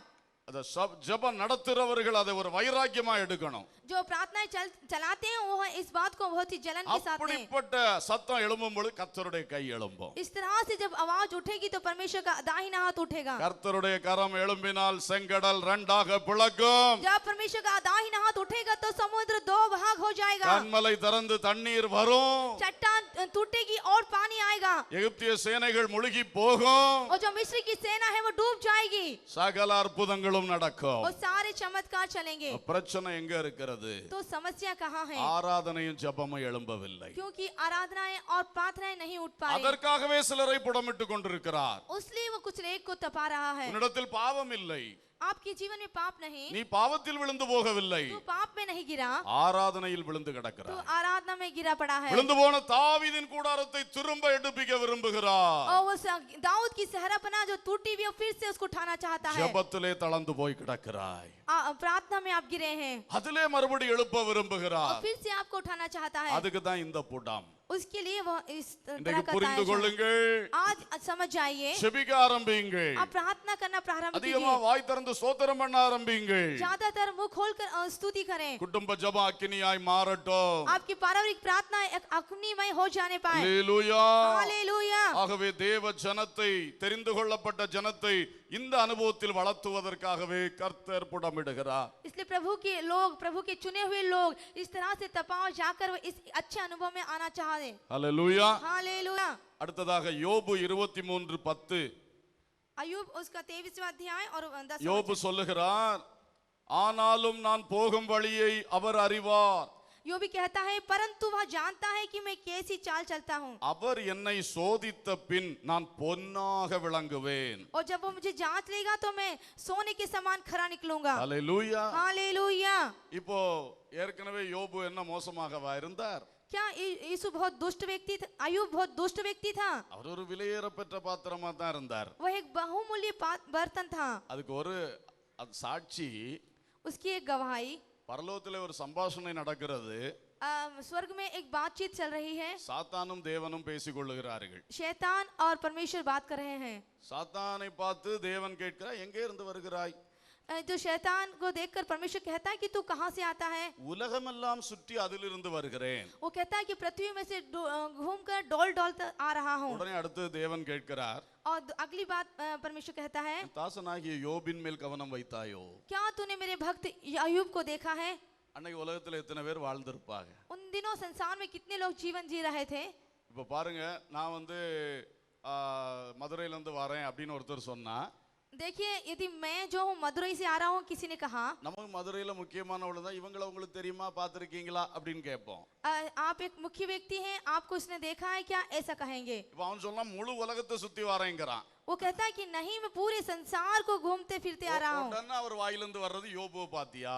तो तुरंत परमेश्वर के मुंह से निकलता है, क्या अय्यूब को देखा है? உலகத்திலே அன்றைக்கு கர்த்தருடைய பார்வையில் விலையேறப்பட்டவன் யோபு. उन दिनों परमेश्वर पूरे संसार में एक बहुमूल्य व्यक्ति है, वो अय्यूब। அவனுக்கு தான் உலகத்துல இல்லாத சோதனை வந்துச்சு. उसको ही जो संसार में जिसके पास दुख नहीं था उतना दुख इसके पास है। காரணம் என்னவென்றால், कारण इसका क्या है? அவனை பொன்னா மாற்றணுமா. क्योंकि उसे सोना बनाना है। பொன்னா இல்ல, பொன்னா மாற்றணுமா. सोने के समान। சில ஆளுகள் பொண்ணுக்கு பொண்ணும்பாங்க, பொண்ணுக்கு பொண்ணும்பாங்க, மலைக்கு மலையும்பா, மலைக்கு மலையும்பா. அதனால தான் கரெக்டா சொல்றது.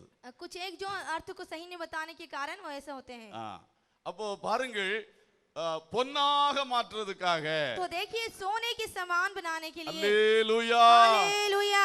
நம்மளுக்கு சிலருக்கு ஏன் சோதனை?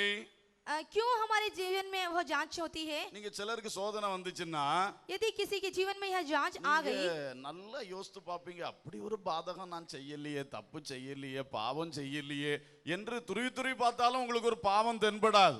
आप अच्छी तरह से खोजेंगे कि मैंने इस तरह का कोई पाप नहीं किया, या आप अपने जीवन की परिस्थितियों को खोज खोज कर देखेंगे। ஆனாலும் நம்மிடத்தில் சில குறைகள் உண்டு. लेकिन हमारे जीवन में कुछ घटिया है। குறை இல்லாத மனுஷன் கிடையாது. कमी घटिया का कोई व्यक्ति नहीं। ஆனா இப்ப கர்த்தர் என்ன செய்யறார்? அந்த குறையும் மாற்றி பொன்னாய் மாற்ற விரும்புகிறார். परमेश्वर उस कमी को भी दूर करके सोने के समान बनाता है। அல்லேலூயா, हालेलुया। ஒரு மாதிரி நார்மல் ஸ்டேஜ்ல போறவனுக்கு இல்லாத பாடுகள் உங்களுக்கு வந்திருக்கிறது. एक समान स्थिति में जो जाने वाले दुख नहीं, बल्कि एक बड़ा दुख आपके जीवन में आ गया है। என்ன சொல்றேன்னா, பரிசுத்த ஜீவியத்துல ஒரு நார்மலா போயிட்டு இருக்கிற ஆளுகளுக்கு இல்லாத பாடுகள் உங்களுக்கு வருகிறது. मैं कहना चाहता हूँ कि एक समान स्थिति में पवित्र लोगों के जीवन में जो आना चाहिए वो दुख आपको आ गया है, ஏன்னா உங்களை பொன்னா மாற்ற விரும்புறார். क्योंकि वो आपको सोना बनाना चाहता है। ஒரு உயர்வான நோக்கத்துக்கு கொண்டு வர போறார். एक बड़ी ऊंचाई की स्थिति में आपको लाना चाहता है। அதுக்கு ஒரு ஸ்பெஷல் புடமிடுதல். उसके लिए आपको एक विशेष तपाया जाना। வருத்தப்படக்கூடாது, आप दुखित ना हो, முறுமுறுக்க கூடாது. आप कुड़कुड़ाए ना। அவன் எல்லாம் இருக்கிறத விட நான் எவ்வளவு நல்லா ஜெபம் பண்ணேன், ओ उसके समान नहीं, मैंने उससे बढ़कर अच्छी प्रार्थना की। நான் இந்த இயேசுவுக்கா எவ்வளவு வைராக்கியம் பாராட்டினேன், मैं इस यीशु के लिए कितनी ही जलन रखता हूँ, சத்தியத்துக்காக விசுவாசத்துக்காக நான் என்னெல்லாம் எப்படியெல்லாம் நின்னேன். मैं सत्य के लिए और विश्वास के लिए मैंने कितना खड़ा रहा। ஆனா அவனுக்கெல்லாம் இல்லாத போராட்டம் ஏன் எனக்கு வந்துச்சு? लेकिन जो उसके जीवन में नहीं आया मेरे जीवन में आ चुका। அநேகருக்குள்ள இருக்கிற கேள்வி, सभी बहुतों के अंदर उठने वाला यह प्रश्न, ஆனா பதில் இதுதான், लेकिन उसका उत्तर यही है, உன்னை பொன்னாக மாற்றணும், तुझे सोने के समान बनाना है। சுத்த பொன்னாக மாற்றணும். एक शुद्ध सोने के समान बनाना அது है। தேவனுடைய விருப்பம். वह परमेश्वर की चाहत है, அது உன்னை தெரிந்து கொண்டிருக்கிறார். क्योंकि उसने तुझे चुन लिया है। ஆனா உனக்கு இந்த ஸ்பெஷல் புடமிடுதல். इसलिए यह एक विशेष रूप से आपको तपाया जाना। இன்றைக்கு அந்த தேவ நோக்கத்தை புரிந்து கொண்டு அப்படியே ஏற்றுக்கொள்வோம். आज आप परमेश्वर के उद्देश्य को स्वीकार करें, आप उसको स्वीकार कर लें। முறுமுறுப்புகள் மாறட்டும், आपके जीवन से कुड़कुड़ाहट दूर हो, தேவையில்லாத வார்த்தைகள் மாறட்டும், जो जरूरत नहीं है वो शब्द आपके जीवन से दूर रहे। மனசை போட்டு குழப்பறதெல்லாம் இன்றைக்கு மாறட்டும். मन को उलझा देने वाली बातें आपसे दूर रहे, உன்னை சுத்த பொன்னாய் மாற்ற क्योंकि वो விரும்புகிறார். आपको शुद्ध सोना बनाना चाहता है। ஹalleluya. हालेलुया। இன்னொன்னு பாருங்க, தானியேல் புஸ்தகம் 11:35. दानियेल की पुस्तक 11वां अध्याय 35वां वचन। எல்லா தீர்க்கதரிசிகளுமே புடமிடுதலை பற்றி பேசி இருக்கிறார்கள். सभी भविष्यद्वक्ता ने इस तपाए जाने के बारे में कहा है। தானியேல் சொல்றத வாசிங்க, 11:35. அறிவாளிகளை புடமிடுகிறதற்கும் சுத்திகரிக்கிறதற்கும் வெண்மையாக்குறதற்கும் அவர்களில் சிலர் விழுவார்கள். முடிவு கால பரியந்தம் இப்படி இருக்கும். குறித்த காலம் வர இன்னும் நாள் செல்லும். தானியேல் ஒரு பெரிய அறிவாளி. जो दानियेल था वो बहुत ज्ञानी था। அவர் சொல்றாரு, அறிவாளிகளுக்கும் புடமிடுதல் உண்டு. वो कहता है कि सिखाने वालों के लिए भी जांच होती है, அவர்களையும் புடமிடணும், சுத்திகரிக்கணும், வெண்மையாக்க வேண்டும். उन्हें भी निर्मल करना है और उजला बनाना है। அதற்காக அவர்களில் சிலர் விழுவார்கள். इसलिए उनको कुछ एक उसलिए गिरते हैं। அறிவாளிகளை புடமிடுறதுக்கு ஒரு வித்தியாசமான ஒரு யுக்தி ஆண்டவர் கையாளுகிறார். ये जो सिखाने वाले हैं अर्थात ज्ञानी है, उनको जांचने के लिए प्रभु एक विशेष तपाया जाना रखता है। 4-5 அறிவாளிகள் இருக்கிறார்கள். कुछ 4-5 ज्ञानी होते हैं, அவர்களில் ஒருவன் விழுகிறான். उनमें से एक गिरता है।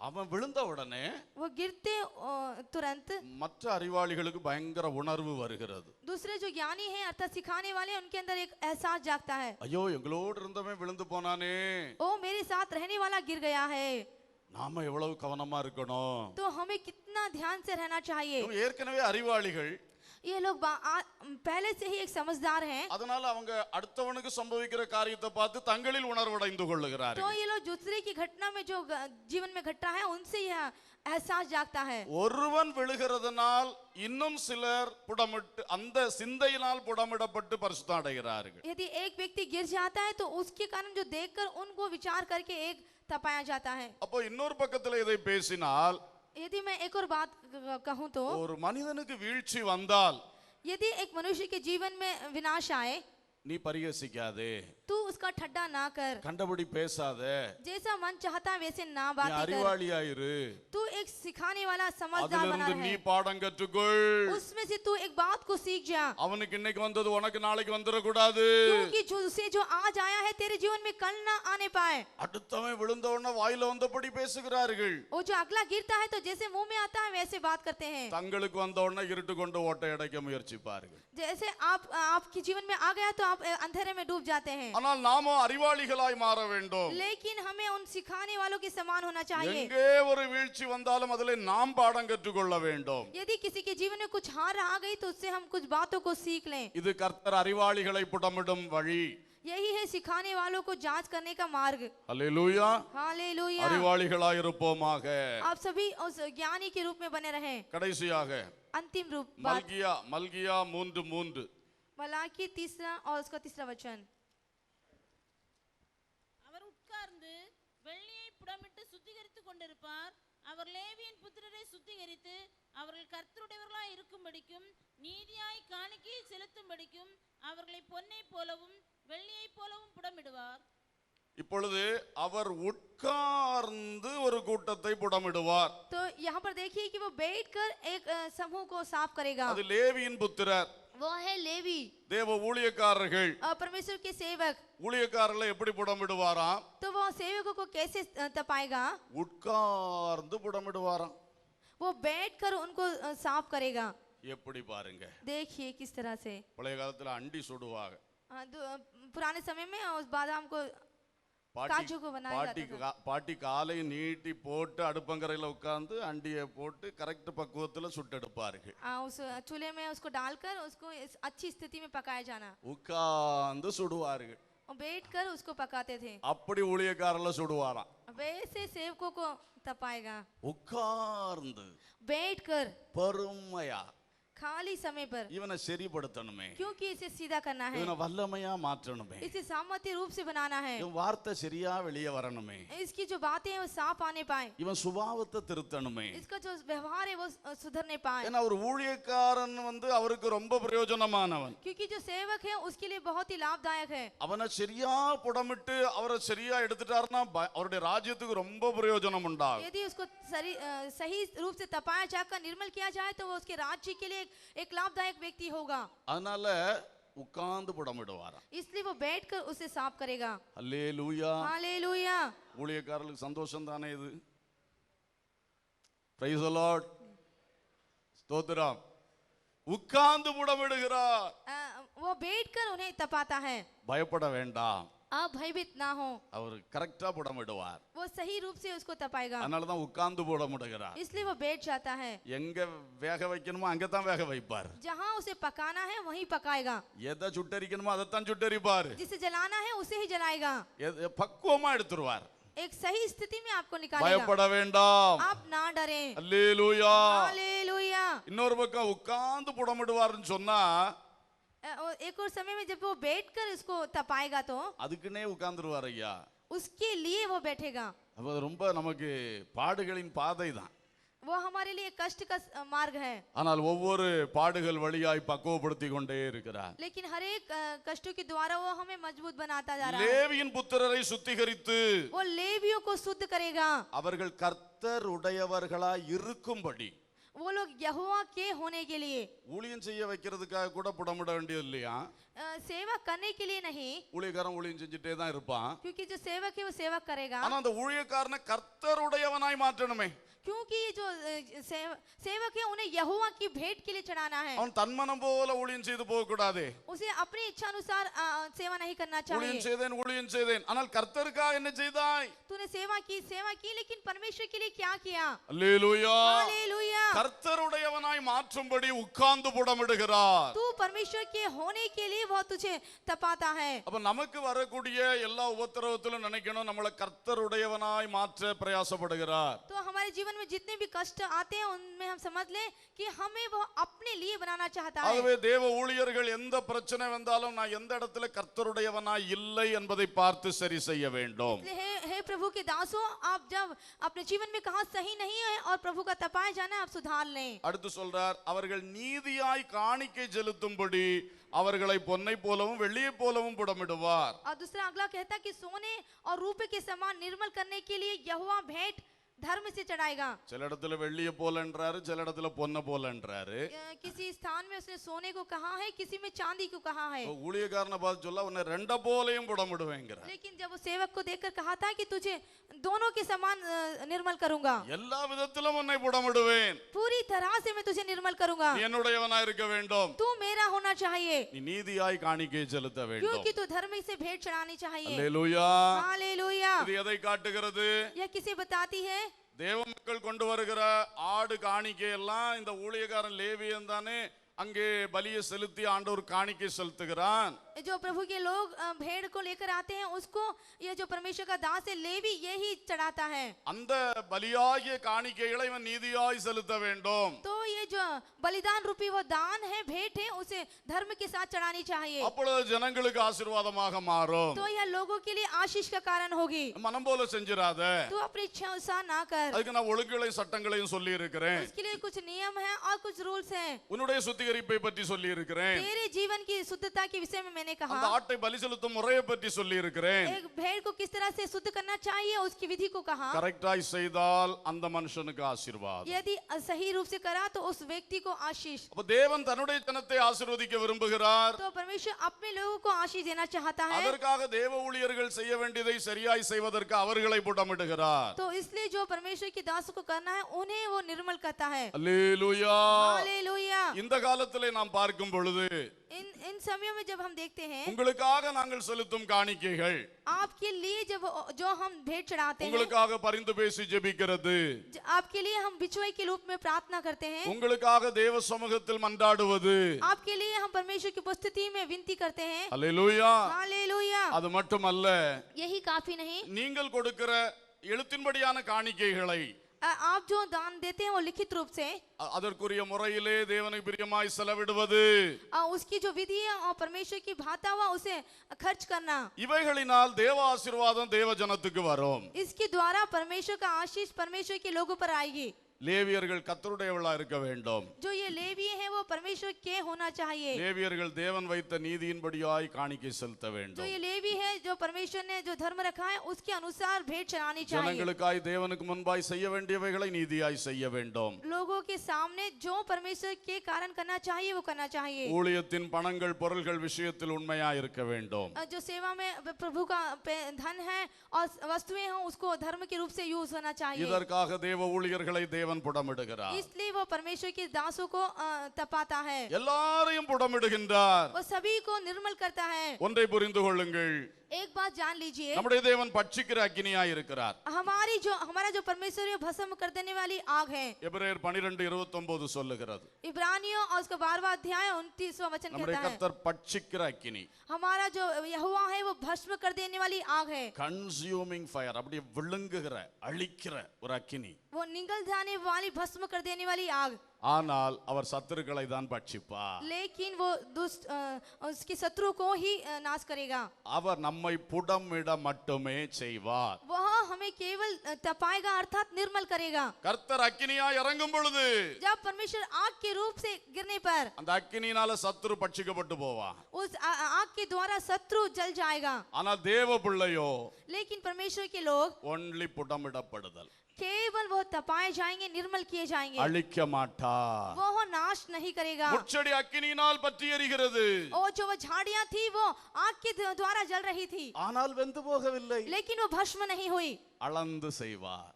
वो नाप कर करेगा. அல்லேலூயா. हालेलुया. சத்துருவின் மேல இறங்கும் பொழுது பட்சிக்கிற அக்கினியா இறங்குவா, அவன் இல்லாமலே போயிடுவான். जब वो एक शत्रु पर गिरेगा तो वह एक भस्म करते हुए आग के रूप में गिरेगा, वो बिल्कुल खत्म हो जाएगा. ஆனால் ஒரு தேவ பிள்ளையின் மேல இறங்கும் போது வெந்து போகாம அவனை கவனமா பக்குவமா மாத்திடுவார். लेकिन जब वो परमेश्वर के बच्चों पर गिरेगा तो वो भस्म ना हो बल्कि एक अच्छी स्थिति में, मजबूती में आ जाए, ऐसी स्थिति. ஆகவே இந்த அக்கினிக்கு பயப்படாதிருங்கள். इसलिए इस आग से आप ना डरें, ஆனால் இந்த அக்கினியை புரிந்து கொள்ளுங்கள். लेकिन इस आग को अब अच्छी तरह समझ लें. இந்த அக்கினியை அனுப்பின நோக்கத்தை நினைத்து அதுக்கு நேராய் நம்ம கர்த்தருடைய கையிலே நம்ம இன்னும் அர்ப்பணிப்போமாக. इस आग जो परमेश्वर ने आपके विरोध में भेजी है उसका उद्देश्य आप अच्छी तरह से समझ लें. நிச்சயமாய் கர்த்தர் கிரியை செய்வார். निश्चित रूप से प्रभु काम करेंगे. ஏசாயாவின் நாவை தொட்டார் அல்லவா? क्या उसने यशायाह की जीभ को नहीं छुआ? அவன் நாவை பேச விடாம ஆக்குறதுக்காகவா? क्या उसकी जो जीभ है बातें ना कहे इसके लिए? அவன் நாவை இன்னும் கூர்மையான கருவியாய் மாற்றினான். उसका जो जीभ है और भी ज्यादा तीखा और तीक्ष्ण बोलने के लिए. ஹல்லேலூயா. हालेलुया. அதே கர்த்தர் இன்றைக்கு அக்கினியாய் நம் நடுவில் வந்திருக்கிறார். वैसे ही परमेश्वर हमारे मध्य में आग के समान आ गया है. ஏற்கனவே நம்ம பலருடைய வாழ்க்கையில அக்கினி சோதனையை தந்திருக்கிறார். ऐसे ही बहुत से जीवनों में उस आग रूपी परीक्षाएं हैं. இந்த புடமிடுதலிலே வெற்றியாய் வெளியே கொண்டு வருவார். इस तपाए जाने निर्मल की स्थिति में वो एक विजय के रूप से आपको बाहर இப்பொழுது निकालेगा. கண்களை மூடி நாம் ஜெபிக்கலாம். आंखें बंद करके हम प्रार्थना करेंगे. ஹல்லேலூயா. हालेलुया. எல்லாரும் கர்த்தரை நாம் நோக்கி பார்க்கலாம். सभी परमेश्वर को देखिए. யாரெல்லாம் எந்த வேதனைக்குள் உபத்திரவத்துக்குள் சென்று கொண்டிருக்கிறீர்களோ, कौन किस परेशानी में और दुख में आप चल रहे हैं, இந்த வேளையில மனம் திறந்து ஜெபிக்க போறீங்க. आप पूरे मन को खोलकर प्रार्थना कीजिए. என்ன நோக்கத்தினால் என்னை புடமிடுகிறார்? किस उद्देश्य के लिए वो हमें निर्मल कर रहा है? செய்தி சொல்லும் பொழுதே நீங்க கண்டுபிடிச்சிருப்பீங்க. आप इस संदेश को सुनते ही उस समस्या को आपने पा लिया होगा. செழிப்பான இடத்தில் உங்களை கொண்டு வருவதற்காக, एक हरियाली के क्षेत्र में आपको लाने के लिए, தவறுகளை உணர்த்தி திருத்துவதற்காக, आपकी गलतियों को सुधार कर एक अच्छी स्थिति में लाने के लिए, உங்கள் நாவை சரி செய்யும்படியாக, आपकी जीभ को सुधारने के लिए, தேவனை ஆராதிக்க ஜெபிக்க வைக்கும்படியாக, परमेश्वर की आराधना और प्रार्थना करने के लिए, இன்னும் பொன்னாக விளங்க செய்யும்படியாக, और भी सोने के समान बनने के लिए, அறிவாளிகள் சுத்திகரிக்கப்படும்படியாக, जो बुद्धिशाली हैं वो और अधिक पवित्र होने के लिए, லேவியின் புத்திரரை தம்முடையவர்களாய் மாற்றும்படியாக, जो लेवी हैं उन्हें अपना बनाने के लिए, லேவியின் புத்திரர் நீதியாய் காணிக்கை செலுத்த வைக்கும்படியாக, जो लेवी हैं वो धर्म के साथ अपनी भेंट को चढ़ाने के लिए, அதற்கு தான் இந்த அக்கினி. उसके लिए है यह आग. ஹல்லேலூயா. हालेलुया. மோசேயை வனாந்திரத்தில் சந்தித்த அக்கினியே, மோசேயை வனாந்திரத்தில் சந்தித்த அக்கினியே, எங்கள் வாழ்க்கையையும் உம் அக்கினியால் சந்தியும் தெய்வமே, எங்கள் வாழ்க்கையையும் உந்தன் அக்கினியால் சந்தியும் தெய்வமே, அபிஷேகம் அபிஷேகமே இப்போ தாரும் தெய்வமே, அக்கினி அக்கினியாய் என்னை மாற்றும் தெய்வமே, அபிஷேகம் அபிஷேகமே இப்போ தாரும் தெய்வமே, அக்கினி அக்கினியாய் என்னை மாற்றும் தெய்வமே, ஏசாயாவை அக்கினியாய் தொட்ட என் தெய்வமே, ஏசாயாவை அக்கினியாய் தொட்ட என் தெய்வமே, என் வாலிபத்தையும் உந்தன் அக்கினியால் தொட்டுவிடும் தெய்வமே, என் வாலிபத்தையும் உந்தன் அக்கினியால் தொட்டுவிடும் தெய்வமே, அபிஷேகம் அபிஷேகமே இப்போ தாரும் தெய்வமே, அக்கினி அக்கினியா, சோதனைகள் புடமிடும் அக்கினியினால் மையாய் அக்கினி கண்டமாய் என்னை மாற்றும், அபிஷேகம் அபிஷேகமே என்னை தெய்வமே, அக்கினி அக்கினியாய் என்னை மாற்றும் தெய்வமே, உலர்ந்து போன எலும்புகளை உயிர்ப்பித்த அக்கினியே, உலர்ந்து போன எலும்புகளை உயிர்ப்பித்த அக்கினியே, உலர்ந்து போன என் வாழ்க்கையையோ உயிர்ப்பியும் தெய்வமே, உலர்ந்து போன என் வாழ்க்கையையோ செழிப்பான இடத்தில் எங்களை கொண்டு வாரோ, அபிஷேகம் அபிஷேகமே இப்போ தாரும் தெய்வமே, அக்கினியாய் என்னை மாற்றும் தெய்வமே. அபிஷேகம் அபிஷேகமே இப்போ தாரும் தெய்வமே. அக்கினி அக்கினியாய் என்னை மாற்றும் தெய்வமே. எலியாவின் பலிபீடத்தில் இறங்கிய அக்கினியே, எலியாவின் பலிபீடத்தில் இறங்கிய அக்கினியே, எங்கள் தேசத்திலே இப்பொழுதே இறங்கும் தெய்வமே. எங்கள் தேசத்திலே இப்பொழுதே இறங்கும் தெய்வமே. அபிஷேகம் அபிஷேகமே இப்போ தாரோ.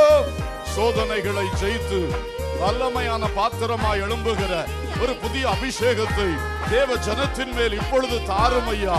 மெய்யான அக்கினி கண்டங்களாய் தேசத்தில் இருக்கிற அக்கிரமங்களை சுட்டரிக்கத்தக்கவர்களாய், அந்நிய தெய்வத்தின் வல்லமைகளை சுட்டரிக்கத்தக்கவர்களாய், ஒரு வல்லமையான அக்கினி கண்டங்களாய் ஆமென் மாற்றும்படியாய் எங்களை புட்டமிட்டு கொண்டிருக்கிறவரே, எங்களை புட்டமிட்டு கொண்டிருக்கிறவரே, இந்த வேளையில் இந்த அபிஷேகம் இறங்கட்டும், வல்லமையான அபிஷேகம் இறங்கட்டும். புடத்தின் நடுவில் இருந்து உபத்திரவத்தின் குகையில் இருந்து திக்கி திணறி போய் கொண்டிருக்கிற ஒவ்வொரு பிள்ளைகளும் பலன் அடைவதற்காக, கர்த்தருக்காக வைராக்கியமாய் எழும்பத்தக்கதாக, ஆமென் முறுமுறுப்புகள் ஓடத்தக்கதாக, வருத்தங்கள் கண்ணீர்கள் மாறத்தக்கதாக, ஆனந்த களிப்பு வருவதற்காக, வல்லமையான பாத்திரங்களாய் எழும்புவதற்காக புதிய அபிஷேகத்தை இப்பொழுதே ஊற்றும் ஆண்டவரே. ஷபரா கலபா சந்தரா உலஹத்தரபா ஷிகபல பௌதரா லிபா லிபிகபலபா சந்தரா பௌதரபா ஷிலபதரபா. எல்லா கட்டுகள் உடைக்கப்படட்டும், சிந்தனையின் கட்டுகள் உடைக்கப்படட்டும், உள்ளத்தில் இருக்கிற துர்ச்சிந்தையின் கட்டுகள் உடைக்கப்படட்டும், நாவில் இருக்கிற தவறுகள் மாறட்டும், ஆமென் உள்ளத்தில் இருக்கிற தவறுகள் மாறட்டும். ஏசப்பா, வேதனையின் மேல் வேதனையினாலே முறுமுறுத்து விட்டார்கள், அந்த முறுமுறுப்புகள் மாறட்டும், அந்த குறை சொல்லுதல்கள் மாறட்டும். இன்றைக்கு வேதனையின் நோக்கத்தை புரிந்து கொண்டோம், கஷ்டத்தின் நோக்கத்தை புரிந்து கொண்டோம். நோக்கம் நல்ல நோக்கம். தேவன் பெரிய காரியங்களை செய்ய போகிறேன், எங்களை குறித்து மூன்றாம் பங்கை குறித்து வைத்திருக்கிற தீர்மானத்தை தெரிந்து கொண்டோம். அப்பா, பிள்ளைகளுக்குள் இருக்கிற எல்லா அவிசுவாசங்களை துரத்தி விட, எல்லா சந்தேகங்களை இப்பொழுது துரத்தி போட. உரபா லபா சந்தரா உலபா கபலபா ரிபலபா சந்துரபதரபா. ஓ ஹல்லேலூயா ஹல்லேலூயா. பரிசுத்த ஆவிக்குள் ஜெபம் பண்ணுங்க, பரிசுத்த ஆவிக்குள் ஜெபம் பண்ணுங்க. கர்த்தர் உங்களை பலப்படுத்துகிற நேரம். இந்த அக்கினியை கண்டு பயப்படாதே, இது அக்கினியை கண்டு பயப்படாதே. இது உனக்கு நன்மைக்கான அக்கினி, அக்கினியும் நன்மைக்கே, இந்த அக்கினியும் நன்மைக்கே என்று சொல்லு. உலபதல கபலபா சந்தர பௌதரா ஷீலபதுரபா ஓ லிகபல பௌரபல பரபதரபதரா சந்துரா. ஹல்லேலூயா. என்னை ஆமென் சுட்டரிக்கிற அக்கினியே, என்னை புடமிடுகிற அக்கினியே, என்னை சோதிக்கிற அக்கினியே, இது அக்கினி நன்மைக்கு, இந்த அக்கினி எனக்கு நன்மைக்கு, இந்த அக்கினி எனக்கு நன்மைக்கு. உலபதல கபல பௌஷர பௌதரா லிபல பலபல பரபி கபல பஷலபதரப தீரமாரி பிகமனபா ஓ லிகபரப சந்துரா பௌதரா ஷீலபதுரியா. ஹல்லேலூயா ஹல்லேலூயா ஹல்லேலூயா. வல்லமையாய் வல்லமையாய் ஒவ்வொரு பிள்ளைகளுடைய உள்ளங்களுக்குள்ளே உங்க ஊழியத்தை இன்றைக்கு தெளிவாய் நடப்பீங்க ஆவியானவரே. ஆமென். அக்கினியின் நோக்கத்தை புரிந்து கொண்ட நாங்கள் அந்த அக்கினியில் வெற்றியாய் வெளியே வந்து சுதந்தரித்துக் கொள்ளும்படியாக அபிஷேகம் தாரும், வல்லமை தாரும், ஞானம் தாரும், கிருபை தாரும், உணர்வை தாரும். உலகரா துலகந்தரா பௌஷலா ஓ ரிகபலபா சந்தரா பௌதரா ஷீலபதுரியா. ஹல்லேலூயா ஹல்லேலூயா hallelujah hallelujah. Praise the Lord, praise the Lord. Hallelujah